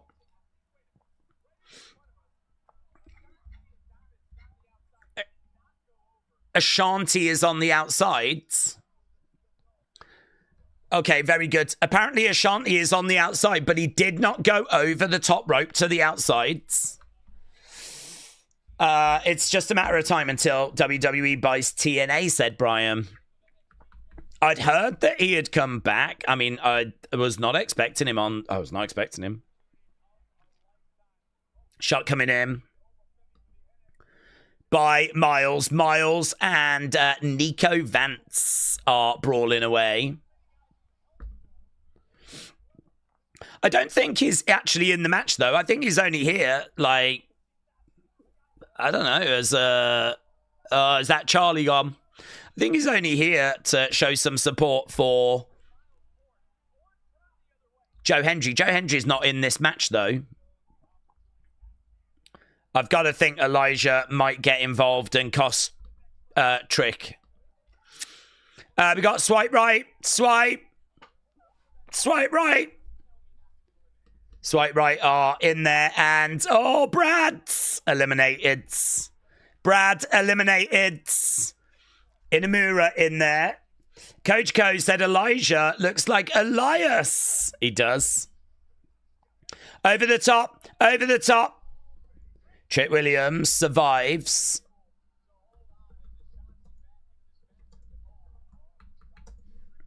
Kick coming in. What's that? Hate Survivor? He's got a jacket on that says Hate Survivor. Right now, Shiloh over the top, and he's holding on. Oh, Ashanti gone. Ashanti eliminated. Ashanti eliminated by Trick. Referee's having a word as we're going to go to commercial break. Shiloh is still in. Referees are telling him to head to the back. Walk with Elijah, said Nathan. It was good, wasn't it? Fun little moment, that. Zach said, this is the NXT it used to be. Yeah, good show tonight. Good show. I actually did not manage to get the... Oh, there we go. I got distracted by the... I was walking with Elijah. Ethan is in the ring now. Don't know where Elijah has gone. 0. We've got all-time 11. So that is... That was great. Great 56 for Zarya and Kehlani. Right now, I think we might be at commercial break at the moment. So I don't know we'll get loads in the way of eliminations, but we might get something. Elijah is actually in the ring. So he is in this match. So he is in there. Wes is in there. Wes and Wentz face to face, middle of the ring. Obviously, yeah, a lot of history. Kick coming in. Oh, Wes and Wentz are actually working together on swipe right. Oh, Ricky eliminated. Ricky eliminated. Timothy Thatcher is still in. There's Tyson and Tyreek. They're unloading on Wentz. Wentz is down. I can't remember if Brad Baylor got eliminated. He may have done. We might be done with swipe right. Shots coming in. And again, there is Briggs, Inamura. We got Sean Spears in there. Right now, Javon hanging on. Nico Vance is still in there as well. Timothy Thatcher in there. There's Briggs throwing in a big shot.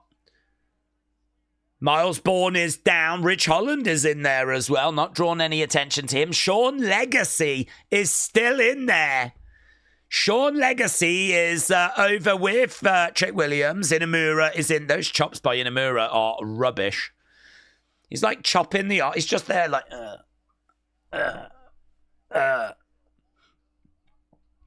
So I don't think Ashanti... Was Ashanti eliminated?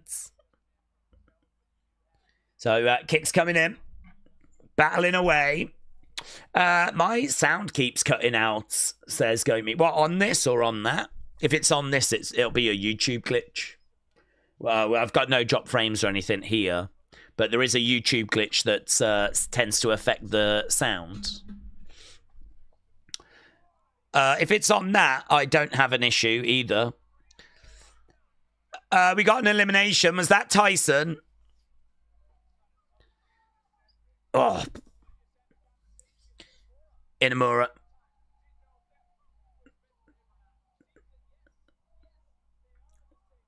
Okay, so a little bit of dissension between Briggs and Inamura.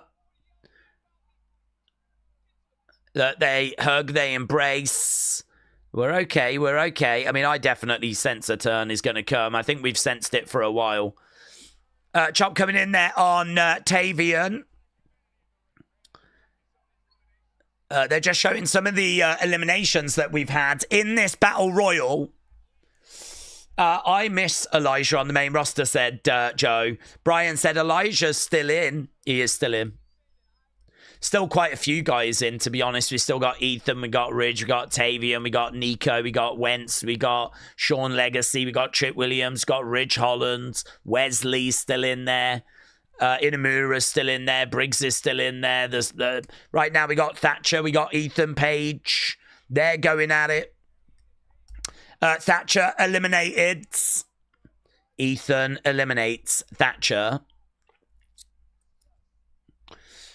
Nico Vance is in there. He's coming over, throwing in some shots. Javon is still in there. Javon has got to be in the running to win this thing. Briggs coming into the corner.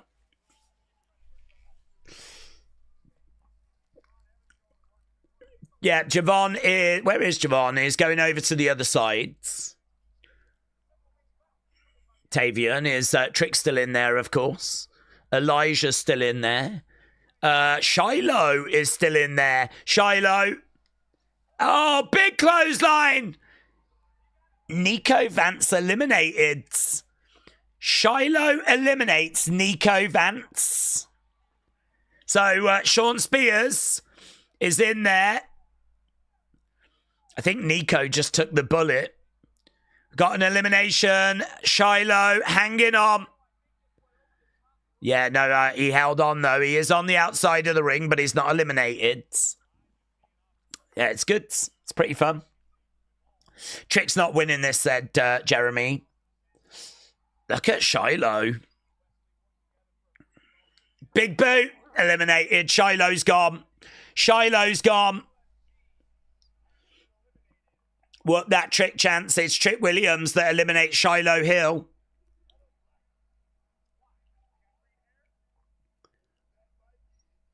Shots coming in by Elijah on Legacy.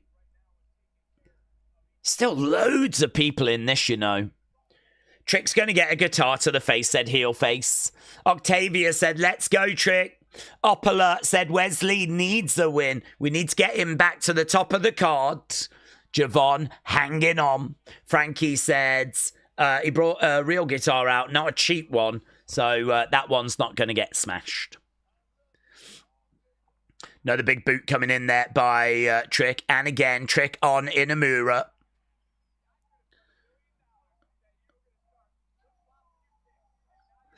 I do like the commentary. Right now, we've got Vic Joseph going on Booker T saying, I could have bet $1 million you would be starting to flip-flop your picks. Because that is what he's doing at the moment, Booker T, flip-flopping his picks around. We're an hour into NXT this week. We got another hour to go. Obviously, we're getting to the business end of the Battle Royal. Big boot coming in there by Wentz. Kicks coming in by Wesley. Trick's upside down.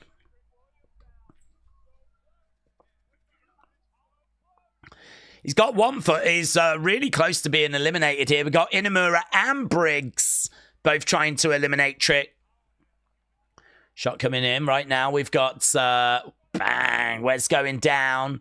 Tavian with a big shot. Wes going over against the ropes. NXT Women's #1 contenders match. Giulia against Jordynne Grace. Right now we've got, is that Tyreek? Looking for a... Whoa, oh! Brooks just eliminated himself, silly boomer. Yeah, Brooks Jensen just got a little carried away. He went big. He ended up going over the top rope and he's just eliminated himself. I wonder if he meant to do that. I would not be shocked if he did not. I would not be shocked if he did not mean to do that, but I don't know. Either way, it's not a good look, whether he meant to do it or not. It makes his character look a bit stupid. He basically just threw himself over the top rope. Tavian gets eliminated. Tavian has gone now. Okay, shots coming in now by Trick. Trick Willie, unload him. Straight across the back. Ridge, across the knee. He gets thrown over the top by Briggs and Inamura. Again, we've got Ridge on the outside, battling away. Inamura, Briggs eliminated. Briggs eliminated. Briggs eliminated. Inamura charging over. That's going to build up more drama. No joy.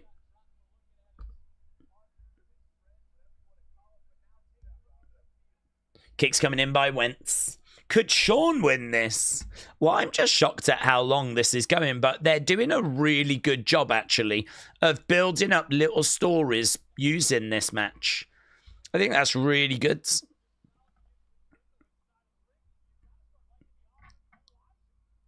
You've got to start liking the odds of Elijah, says Corey. Big knee there by Elijah. Big knee.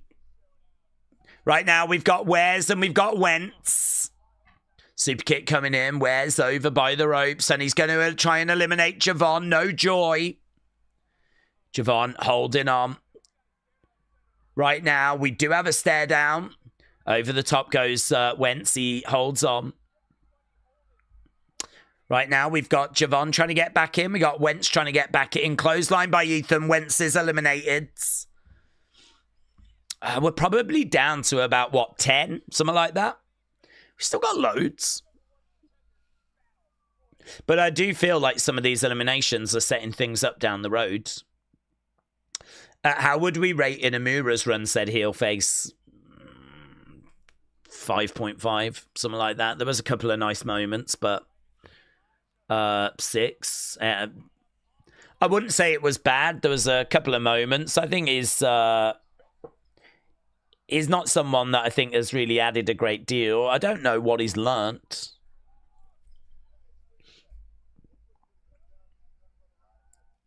I don't know that he is. Is he from Noah? I don't know that he's like one of their top stars. He's probably someone that's being built for the future. Chop coming in. That was a nice chop by him. He's chopping away on Wes. But equally, I saw some chops from him earlier that just looked rubbish. Javon has got Wes at the moment. Do we think Zarya will turn on? So I do take a 1990, yeah. I do. Heelface says average at best. Yeah, I think that's... I don't disagree. I would struggle to sit here and tell you great stuff he did. I did enjoy his little backstage segment with Ava the other week. In-ring wise, there's been some fun moments. I like when he's on the top and he kind of jumps up and down on the top. Kind of like that. 1, 2, 3, 4, 5. We've still got about 10 people. I can't believe how long they're giving this. We are at commercial break right now. Zach said Javon chants in the chats. Well, yeah, I mean, I love Javon. I'd be really pleased if he was to get the win here. No, really pleased. Thomas said this battle royal sucks. Well, it's gone on quite long. I think they're trying to tell some stories with it. Big knee there by Trick. Trick eliminates Wes. That could come back later, couldn't it? They've kind of, they've had a history before as well. Whoop that Trick. Whoop that Trick. NXT crowd still chanting away. He's still got his support. Inamura. Big kick coming in there by Trick on Ridge. Inamura going over, throwing in some kicks to Sean. Sean Legacy is still in this match. Elijah is still in this match. Ty Dillinger is still in this match. Look at Sean Legacy go.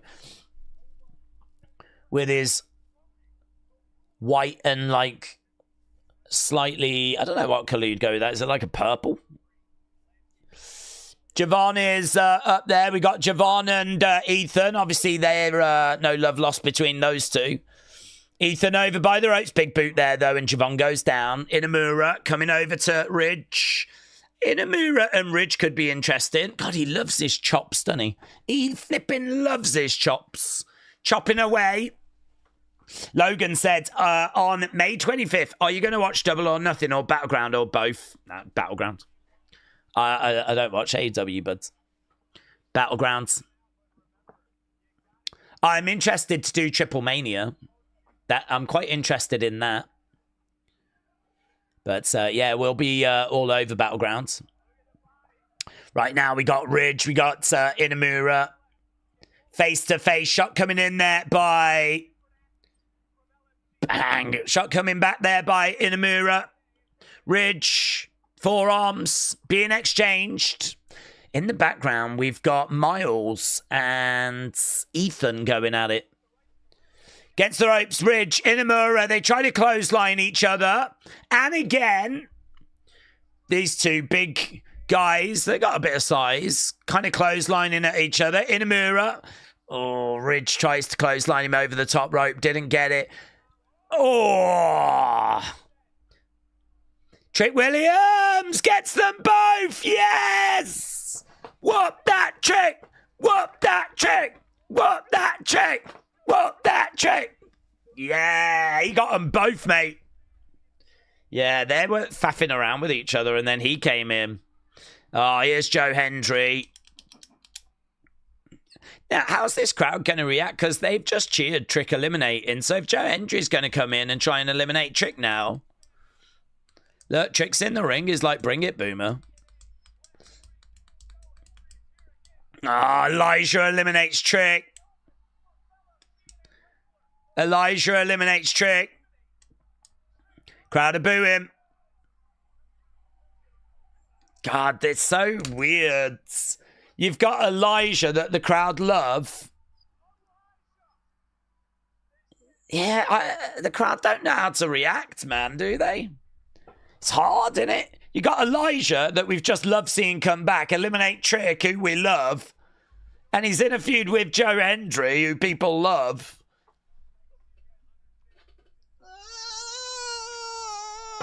Make it make sense.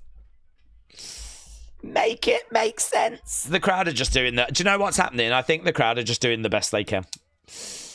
Sean Legacy is now getting a moment to shine with Javon. Crowd are obviously with Javon. Javon. Top rope! Oh my God, Sean Legacy! Pulling down that top rope. Javon almost got eliminated. NXT chant. That was sick, actually. Javon. Oh, super kick by Sean! Mates! Evolve. Let's go. Let's go, Team Evolve. But I do love you, Javon. No, Ethan. Go on. Eliminate him. Ethan over the top. Oh, my God. Imagine if Sean Legacy... Ah! A cutter. Bang. Oh, Sean gets eliminated, but a brilliant showcase for him. If you're going to get eliminated, then at least make a bit of a name for yourself. And he definitely did that. He definitely did that. Okay, who the flip have we got? Crowd are chanting, this is awesome. We're down to a final four. Maybe a five, though, because haven't we still got Ashanti? We've got Ethan. We got Miles Bourne. We got Javon. We got Sean Spears. Javon. Surely Javon wins. Evans on the outsides. Goes over the top. Oh! Let's go. Randy. I mean, he's not helping, is he? The Randy comparisons. Dude's just like one step short of doing RKOs. Nice. Belly to belly there by Miles. After delivering a couple of typical Randy power slams. Right now we got Ethan in the corner. Shots coming in there by Javon. Have we... Javon goes into Miles. Now Miles goes down. Big shot there by Sean Spears. Oh. Baby Randy chant. Baby Randy. Dropkick Javon. Holds on. Jeez. Holds on. Oh, my God. Don't you just want to be in this crowd? I want to be in this crowd. I want to live in Florida so that I can pay like all these tariffs, and I want to be able to go to NXT on a regular basis. That's what I want. Kick coming in. Oh, Javon! Oh my God! Oh my God! Javon by an absolute whisker, mate. By an absolute... He was out and he was like... Oh, it was so good. That was so good. Isn't wrestling the best? Isn't wrestling so good? Javon, so... People are on their feet, man. Going big air. Go on, mate. Oh, so good. Ego's going to win, said Frank. This is awesome, said Paul. It's Javon. It's the flipping Javon show. Springboard cutter. Kick coming in. Bah! Do you know, even if you're a casual fan, the start of this might not have grabbed you, but this is grabbing you. Went for a double cutter, no joy. They're going to eliminate him. Javon's gone. Javon's eliminated. Mate, is Miles Bourne going to win this? Who's going to win this? Ethan. Is Miles winning this? This is the kind of spot where now the babyface wins. Oh, double turn. Spears. No. Duck underneath. Drop kick. Oh, Ethan. Gone. Oh, my God. Oh, my God. He did win. Miles wins. Miles wins. Miles wins. Oh, happy Wednesday. Happy Wednesday. Ren's in there. Ethan and Sean Spears, they get in each other's way. We're just seeing some of the replays. I mean, some of the action in this match is sick, mate. Big elimination of Javon. Big elimination, but look at this. Duck underneath. Lots of work. Drop kick. Over the top. They both take each other out. They both take each other out. Miles Bourne. No one would have picked Miles Bourne. But at Battlegrounds, he's going to be taking on Obafemi. That's mental and awesome, but mental. At the same time, I am so pleased for him. God, that's mental. That's mental. Miles Bourne won. Let's get the poll. That's like NXT's version of Jay winning the Rumble. It bloomin' is. It bloomin' is. Right, we are backstage with Jordynne Grace. That means we can build up for the next few weeks about, like, Miles Bourne. You know, this is his time. We're, you know, going to see him flipping, putting the work in.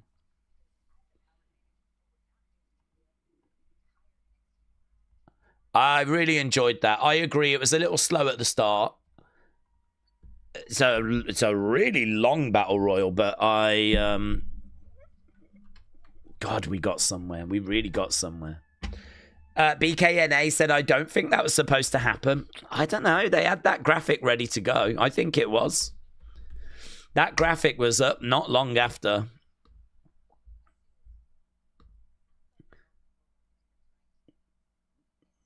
Are they wearing heels? How is Lash that much tall? No way is Lash that much bigger than Jordynne. No way. Look at the size difference. Like flipping.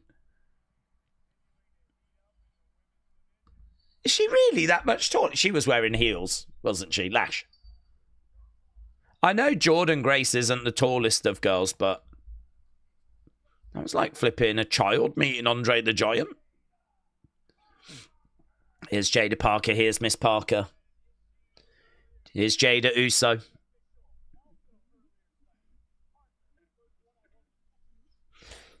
Jada Uso.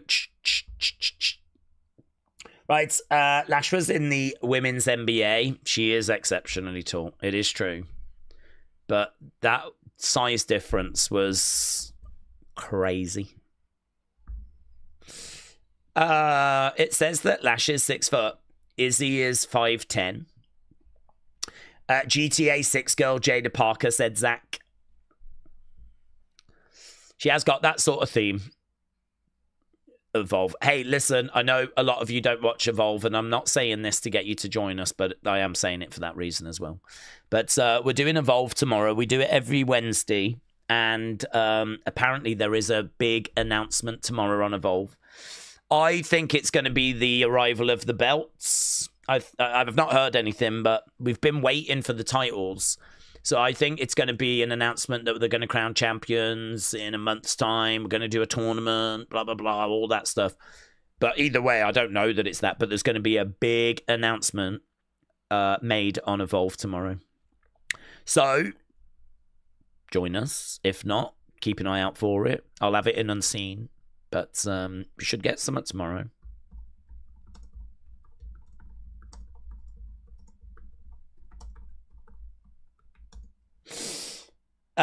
Daze, did you see Natalia's competing for the NWA Women's title? I did, yes. I don't know if she wins it or not. I'm not sure. AEW is for freaks, said Lance. For the sickos. Zach said, why is Evolve on Netflix? It's on YouTube. It's actually on WWE's YouTube. Yeah, Tubi in America and YouTube. Is Tubi a subscription service? I don't know. I don't really get how Tubi works. I think we might have it, but it's on YouTube. It might just be better to use a VPN if you've got one. Just come over to and just watch YouTube, like based in the UK, and it's just on YouTube. Evolve rules, said G Doggy Dog. I really like it. I've really enjoyed it. I mean, we've been watching Swipe Right, who again I thought looked pretty good in there. Sean Legacy grabbed our attention about 2 weeks ago. He hadn't really stood out to me before that, but 2 weeks ago he shone. He put in an MVP performance, and I remember saying he's really on the radar now. And wow, what he just did in that Battle Royal, fantastic. So he, you've got Wendy Chu. You've got Smiley Kylie Ray. You got Swipe Right. You got Zayda Steele. You've got Sean Legacy. And then you can add to that, like, other names that you might not be familiar with, like Callie Armstrong, who we like the look of in the women's division. I think if there was a women's battle royal, you would see her getting some good moments and good spots. So, she's definitely someone that we're interested in. It's just a great way of, like, knowing who's coming to NXT, who's on the way. If you really enjoy NXT and you want to know a little bit more about who could be next to come in, that's I think where Evolve fits in. It's also where LFG fits in as well.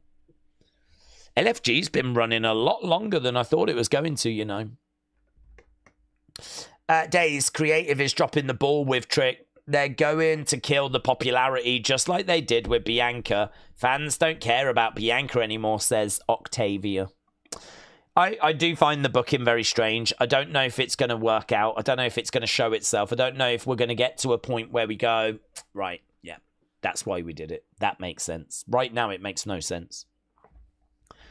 I mean, the only thing is we're just putting two hot talents against each other, but you're sort of making fans choose, aren't you? Carmen against Jada, just a little thrown together thing, backstage drama. Right, here we go then. We are underway.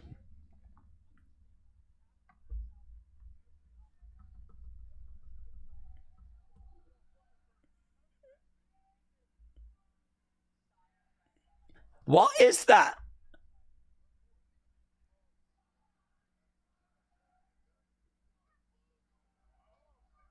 I don't know what they're doing. Some dude is shouting something out. The fans are reacting to it. Against the ropes. Leg drop. 1, 2. No joy. Yeah, I don't really understand. I don't really understand what that dude was shouting. It was something like, everybody say, hey, Miss Parker, and everyone went, hey, Miss Parker, or something like that. It felt like it was going to build to something, though, you know? It felt like it was going to be a build to in the UK,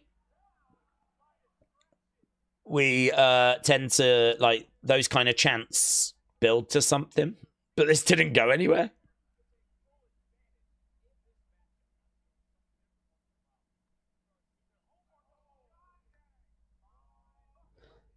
Okay, lovely back elbow there. Hey, Miss Parker is from the movie Friday, says Pooter. Oh, okay. Well, perhaps they were just doing that. Perhaps they were acting out that. I have never seen Friday. I've heard of it, though. It's got Ice Cube in, I think.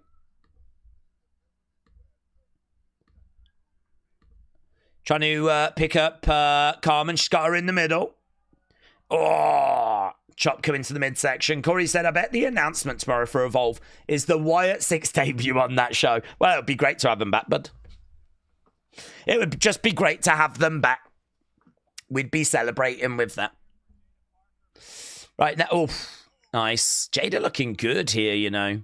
1, 2, no joy. Kick out. Frustration. Right now, she's grabbing the hair, grabbing the arms, trying to... she's got the knee in the back. She's pulling back on the arms. Jada stepping through, squatting down.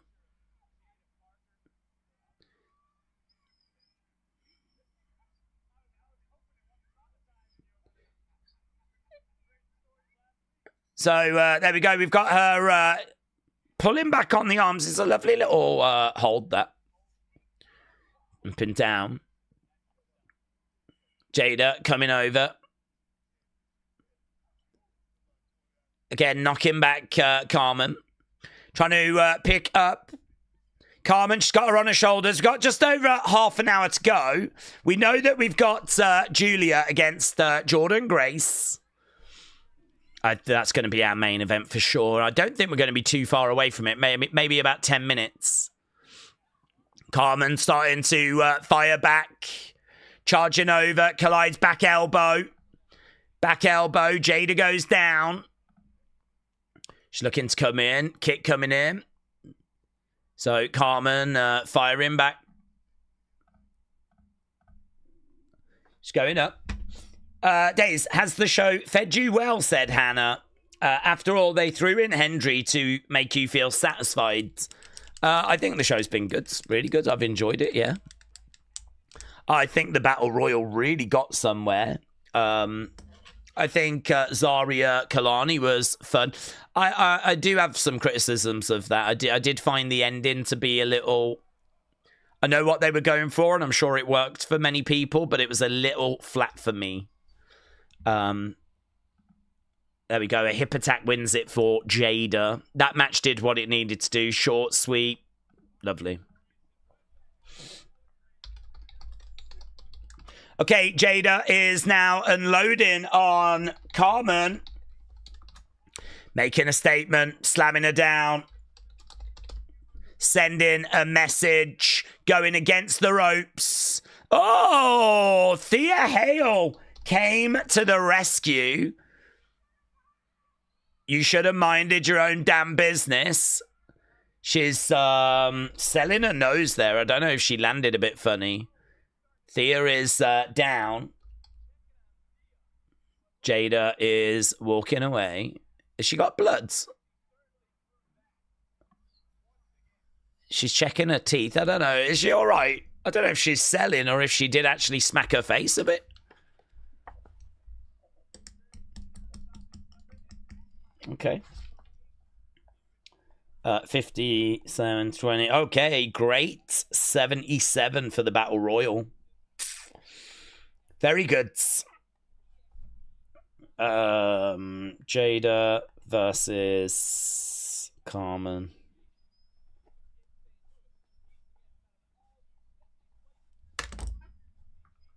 No, thank you. Right. Daze, will there be a Dusty Rhodes tag tournament? Which best tag tournament winners do you like? Who faces the tag champs? When was the last time we got a Dusty Rhodes tag tournament? I remember Braun and Baron winning, but did we even get one last year? I remember the first one as being flipping Finn Balor, Samoa Joe in a really random thrown together team. The Tag Team Classic 2018. 2024, Baron Corbin, Bron Breakker. That was last year, actually. It was back in February, though. So it has been over 12 months. Yeah, I think we'll get it. I didn't realise it was last year. I would have said that was 2023, to be honest. That was 2024. Creed Brothers in 2022. MSK 2021. Bros Awaits 2020. Aleister Black Ricochet 2019. To be honest, I don't really have much affection for winners. I don't really look back and go, oh, that was great. I like the Creeds. It was kind of a big moment for MSK when they won. Baron Corbin and Bron Breakker, that was good, but it felt short-lived. I don't know, I haven't really got a favourite. Yeah, I think they should do it.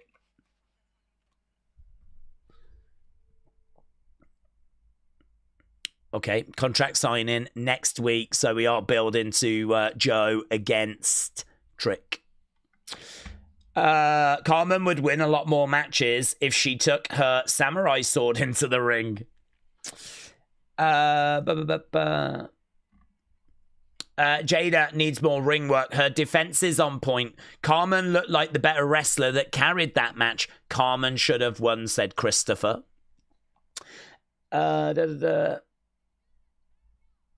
Okay, we just got Cardi B shouting at me at the moment. Daze, why do we think Triple H is so open for talent competing in other promotions? Vince never wanted to entertain this. I think that Vince learned a lesson quite early on. Certainly more in the 90s, but maybe it was a lesson that he learned before.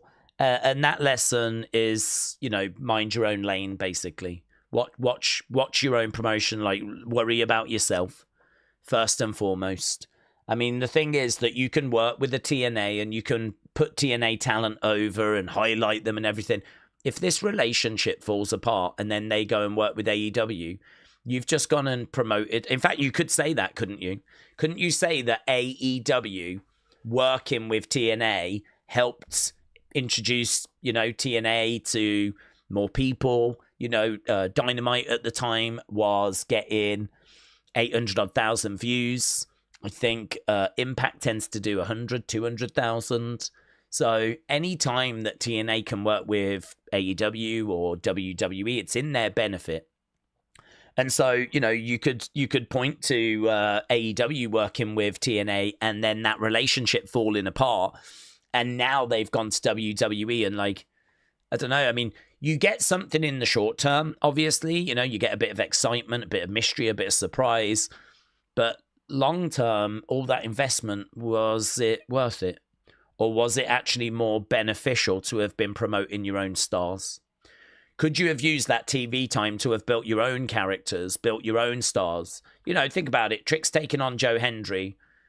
Is it better that Trick takes on someone from NXT and we actually use our TV time to build up that person instead of showcasing Joe Hendry? Elijah got a big spot during that battle royal. Could we have used that time for one of our own talents? It's a double-edged sword. It's a little risky. I mean, I think the relationship with TNA is quite strong. And of course, WWE want to pick up Joe Hendry when he's available. And of course, Joe Hendry has got a buzz around him, so he brings a bit more excitement to the show. So, I mean, it's pros and cons, isn't it? I do think, though, that Vince's approach was, I want to invest my TV time in my talent. I want to invest my TV. And actually, WWE are sort of doing that. The TNA relationship is not at the main roster level. The AAA relationship is not at the main roster level. You know, the Noah relationship is not at the main roster level. It's all at the NXT level. So there is a relationship, but it's all at developmental level. So have things changed that drastically? Are WWE now doing more with... I mean, you could say they're doing more. Joe Hendry was at WrestleMania. He was at the Royal Rumble. But it's not drastically moved at the main roster. But I think it's more about, like, you know, TV time's expensive. TV time is precious. TV time allows you to do things and get people in front of the camera and get them doing promos, get them do you want to spend that on your talent or another promotion's talent? I sort of get it. I really do. I understand why Vince was that way. But WWE are trying to expand. They're trying to grow. They're trying to reach out, you know. Is this OTM? I haven't seen these guys in a while.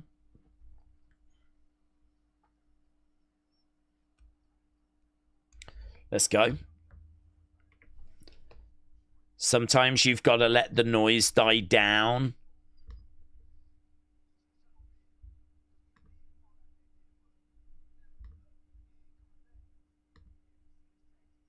We see this tag team division.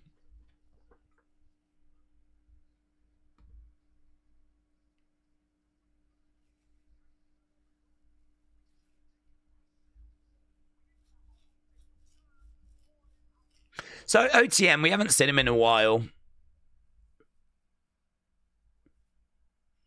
Okay. Hyping them up for their return. I'm down for that. Where's Tyson, Tyreek?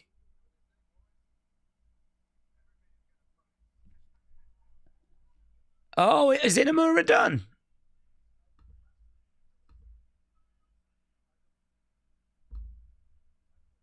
I know what you're going to say. I disappointed you.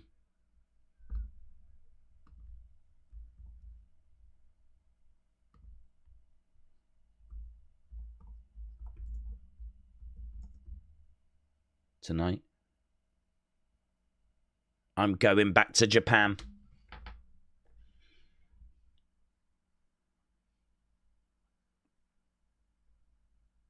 I wish I could have been a better partner for you.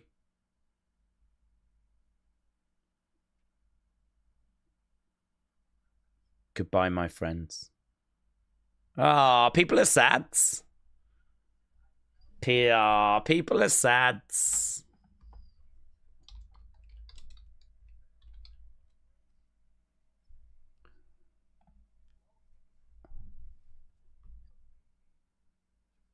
I like this.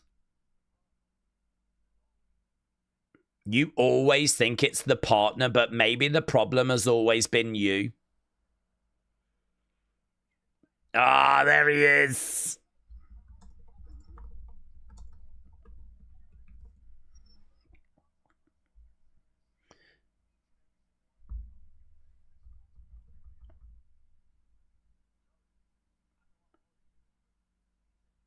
Did you say you're facing Oba?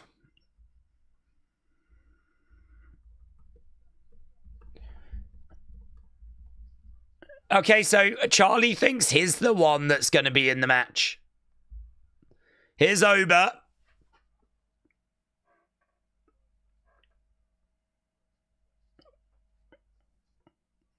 You weren't my first pick, but the ruler was impressed. Charlie still thinks it's him.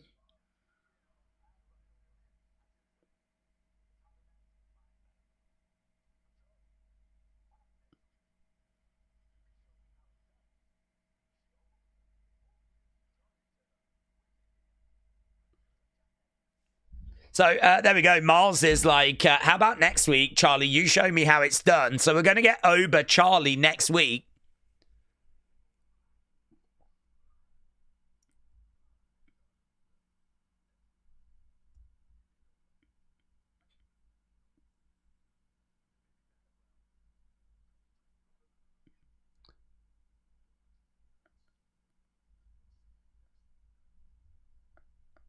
Oba said he's done with triple threats.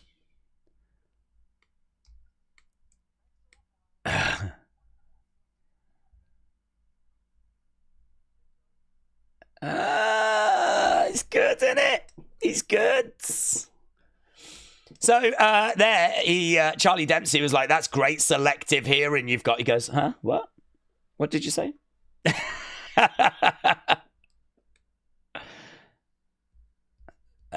Good. That was good. I'm really pleased he won. Here's Giulia with a really weird mask. That mask is so strange. It might be the strangest mask I've ever seen.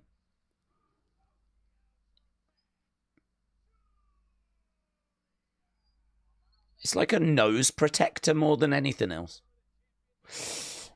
I feel like Charlie is going to turn on Miles, said Joe. With the weird thing on her face. It is weird, isn't it? WWE LFG.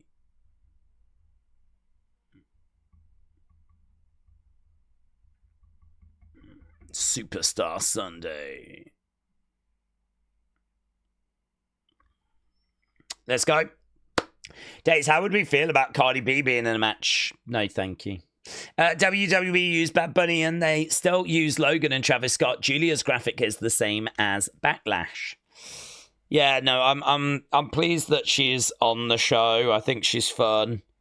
I think she'll be a fun host. You could do a little summit during the attendance thing, but my rules don't change depending on if I like the celebrity or not.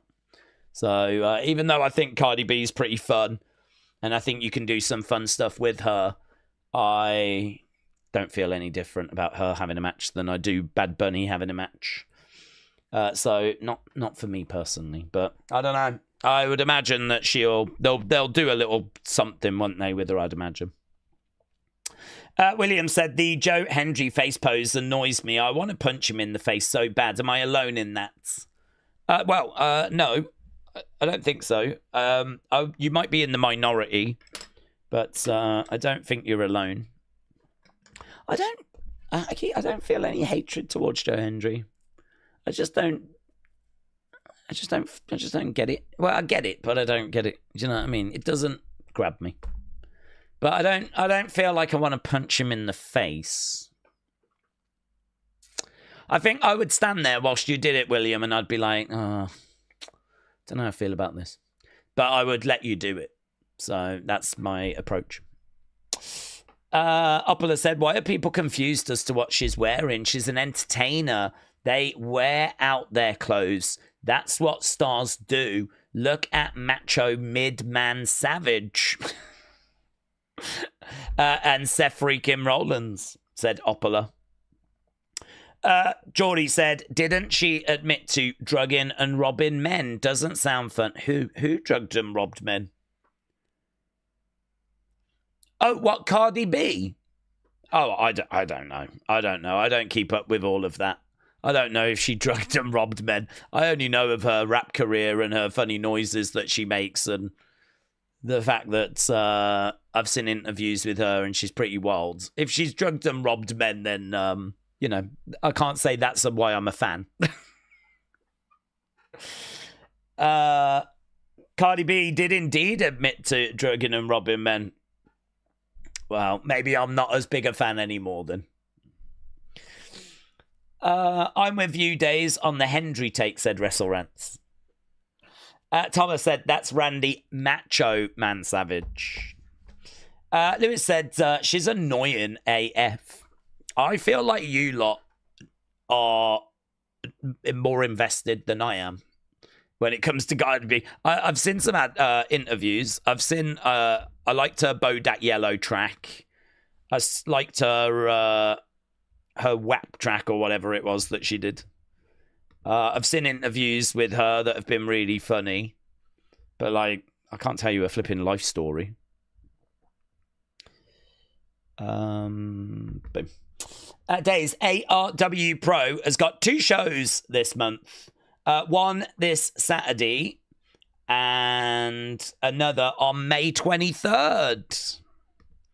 Well, shout out to you, buds. I hope you go. I hope you have a great time. I hope that Trog's there. doing his trog thing. Ah, here's Chase U. Let's go. Let's see what's happening. What was his name? Chad. I flipping hate Chad. Chad sucks. I hope we have another go at Chad. Yeah. We're thinking.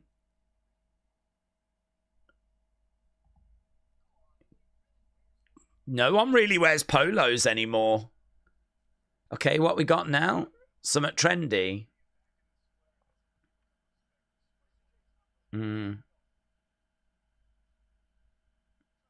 It's a new jacket. Oh, they're going to sell these, aren't they? They're going to... This is for shop.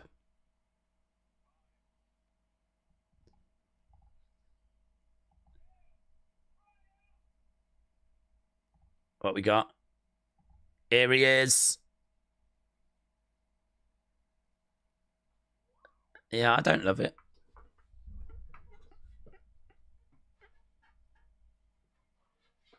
I'm going to try on the other one. Yeah, I didn't love that. What is this? I don't know. I'm into it.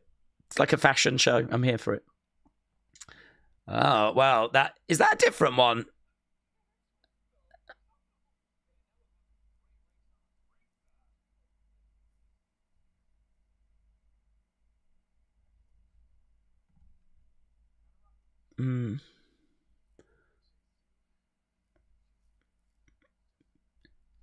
New Chase U, new Chase Fit. Okay, well, there we go. Stupid Chads. Hate Chads. Right, what's this? Next Tuesday, contract signing, Joe Hendry, Trick Williams. Daze, Trog is in Backbreak Wrestling. Trog doesn't wrestle for ARW Pro. Oh, I don't like ARW Pro then. Sucks. I'm a Backbreaker Wrestling stan. Sorry for the confusion, but I think ARW Pro is rubbish. Right, here's Giulia. Tom said, I don't know how I could forget about Trog. That was so funny. Yeah, we all love Trog. We're Trog heads over here. Quite often when I'm enjoying a match, I'll start chanting Trog forever. Trog forever. Trog forever. Here's Jordynne Grace. Giulia versus Jordynne. Contract signing between Joe and Trick is going to be awesome, says Davids. Well, that is next week. James said, I've been saying all along, FARARW Pro.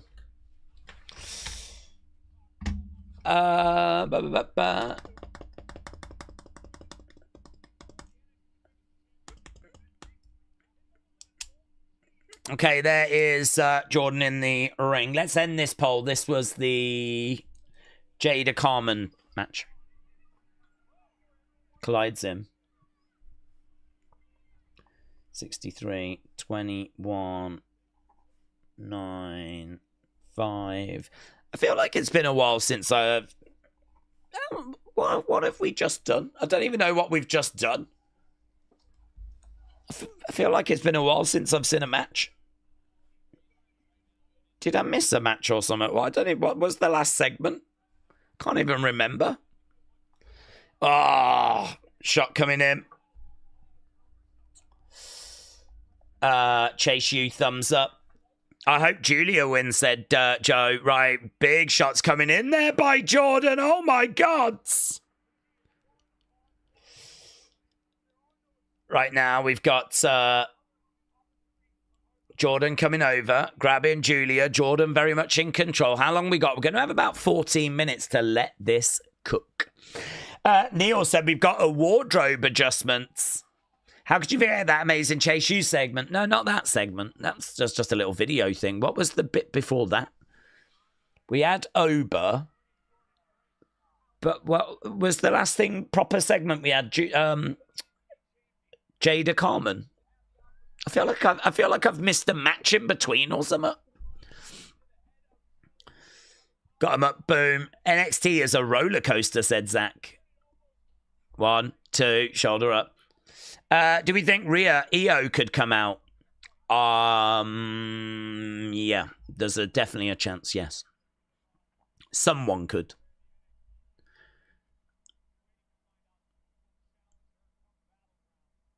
I don't think... Did we see Rhea? Rhea's in Australia, so if it's going to be anyone, I think it would be Io. Ooh, didn't even notice that she had landed on her flipping head. Referee's coming in. We're okay. Yeah, she kind of got dumped on her head a little bit there, didn't she? Jesus. Yikes. Giulia right on the top of her head. I hope she's okay. Well, apparently we are good to continue. Right now, Jordynne grabbing Giulia, getting round the back. Reverse there by Giulia. Reversal again. Round the back, and she's trying... Oh, that's nice. Getting out. Oh, trying to escape. Full Nelson. Knee coming in. Clothesline. Clothesline to the back there. And to the front. Giulia in the middle. Duck underneath. Yeah, lovely. That's great. 1, 2. Shoulder up there by Jordynne. Shoulder up by Jordynne. Giulia back up on her feet, going over to the corner. Bang. That was great.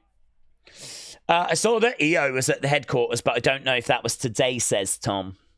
Well, she might be here. She might not be here. I mean, if we do get her, it won't be the biggest shock in the world, but there's potential. Right now, looking for a backslide, almost getting it. Getting up, scream, drop kick, down goes Jordynne. We do have another wardrobe adjustment. Looking for a suplex, no joy. Jordynne reversing, grabbing.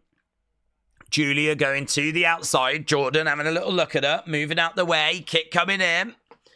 Shaking her head. Do we think Bianca should be able to use her hair, or should that be a DQ, said Dad Stuff? I don't think... it's difficult, isn't it? It's a really good question. My honest answer is that if it is face versus face, I don't think the fans would appreciate it being used. That's my honest answer. If it's face versus heel, I don't think the fans are going to care. If the fans hate the heel and they're behind Bianca, Bianca using it will be accepted and would be allowed by the fans. But if it was face versus face and like the crowd was split, I don't think the fans would appreciate the hair. I think, to be honest with you, the fans probably know that it's a weapon. I think it's very clever because it's her hair. So, it's part of her. But I think fans know that it's a grey area and that it's a weapon. So I think it's one of those where if you, really hate, say it's Bianca against Charlotte, you ain't going to get no complaints if she's using it on Charlotte. The fans are going to cheer that, and they're going to probably chant for more. But if it was Bianca against Io, and she was doing it on Io, you're going to upset the fans. The fans will not like it. So it's a grey area. It feels like a grey area. I believe it is a grey area. And I think it's one that you can use, but it's got to be in the right circumstance. Listen, if Bianca's a heel, she should go crazy with it. If she's a heel, it's do you know, I would not be surprised if the girls hadn't complained, actually, because I bet it legit really flipping hurt. It is. I mean, you are being whipped. Those marks are real marks. So I wouldn't be shocked if, a lot of the girls have said and complained about it, and, she really doesn't use it so much now.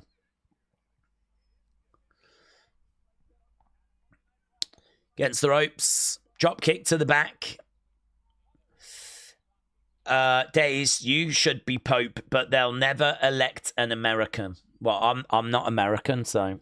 I mean, I'll give it a go. Am I allowed to watch wrestling? I don't know. Crowd is with heel Giulia after her recovery from that head drop, says Johnny.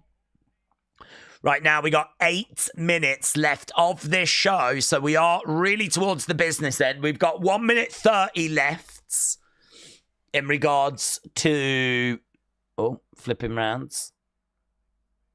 Taking down Jordynne. Down she goes. So the match has really slowed because we are at the moment Just a commercial break. Hey Daze, hope you're doing well. The conclave for the new pope begins tomorrow. I hope they elect a nice pope. Oh, I hope they elect a nasty one. That'll be funnier.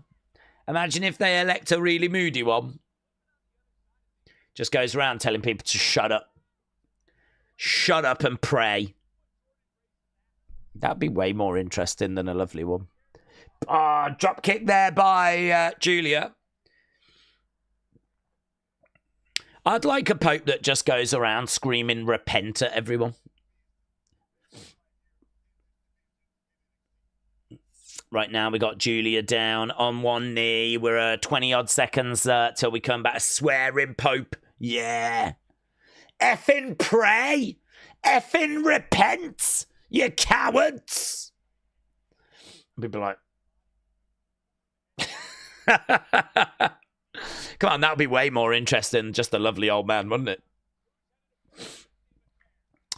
Right, here we go. The crowds are applauding away. Bit of energy, bit of noise, bit of a vibe. Over in the corner. Charging in. Bang! Spinebuster! 1, 2. No joy. Oh, lovely work.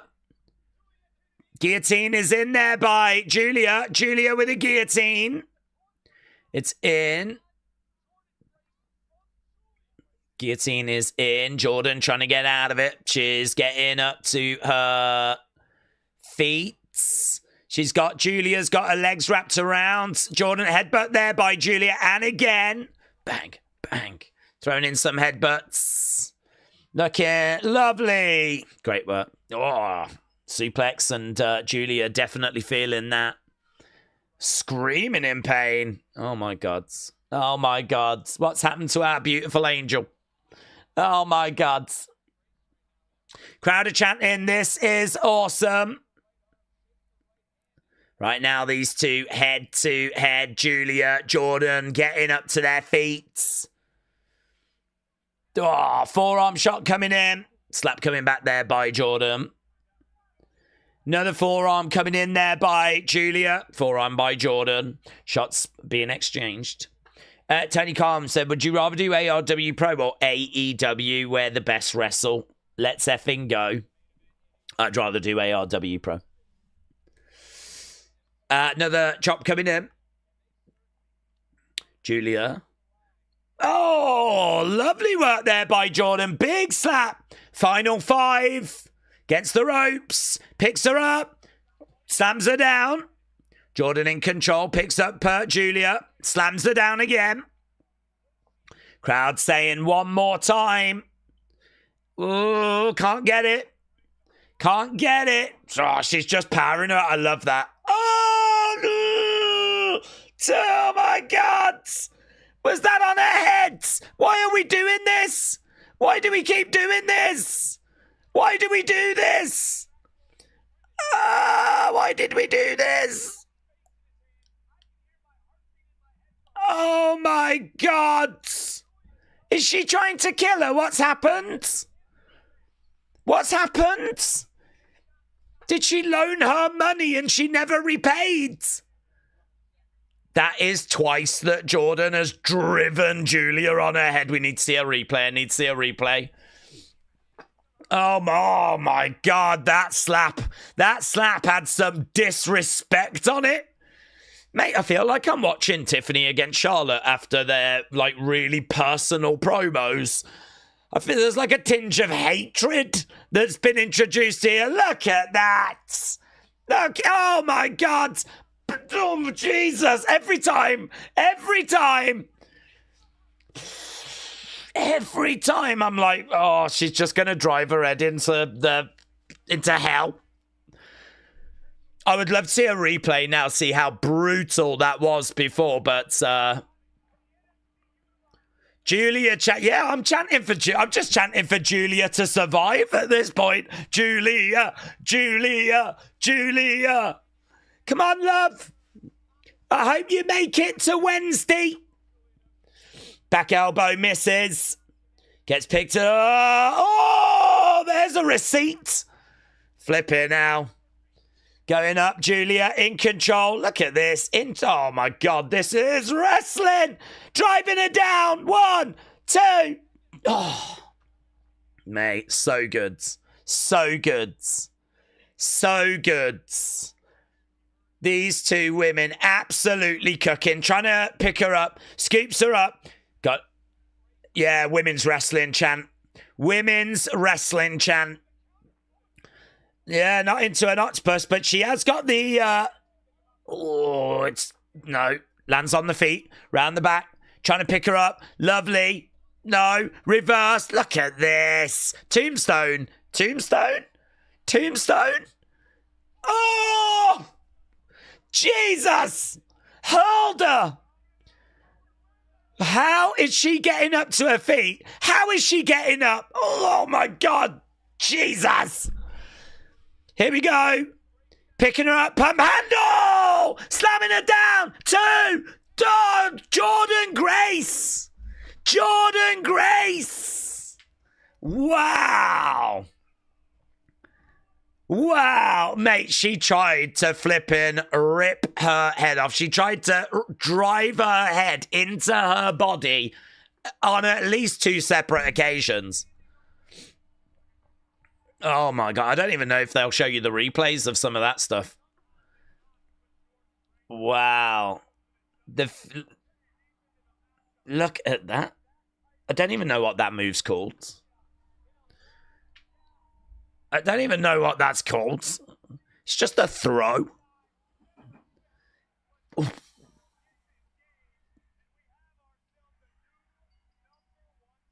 Wow, Jordynne Grace gets the win. And we don't see the replays of her getting spiked on her head. Probably for the best. Okay, is that going to bring out Stephanie?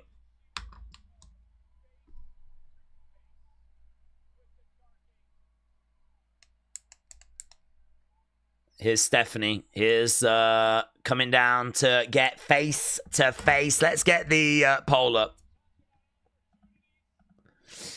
Let's get a poll.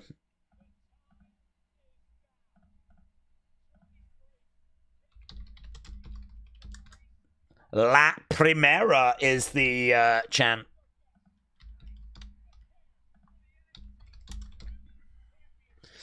So there we go. Battlegrounds. That should be a really fun match. Really fun. Very good. Very entertained. I really enjoyed that episode of NXT. I really enjoyed that. I thought that was excellent. Excellent. Put the belt on Jordynne and move Stephanie up to the main roster. Rob said they've got too many new toys too soon in NXT in this women's division. NXT goes off the air, said Blue Will Sonic. Zach, shout out to you, buds. Shout out to you. Blake said, is she taking lessons on how to be dangerous from Nia? I'd need to see the replays as to how dangerous that was. I mean, it looked horrific in a brutal sense.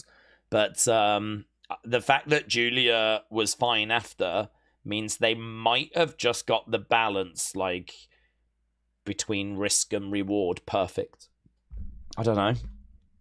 That's either some of the greatest professional wrestling ever, or she's lucky. I don't know. I'm going to go greatest professional wrestling ever. That's the direction I'm going to go. But some of those replays look brutal, mate. Brutal. Jordynne picks up the win. A minor from Blue Will Sonic. Daze, EO was at the headquarters. Do you think she might be trying to bring back Dakota? No.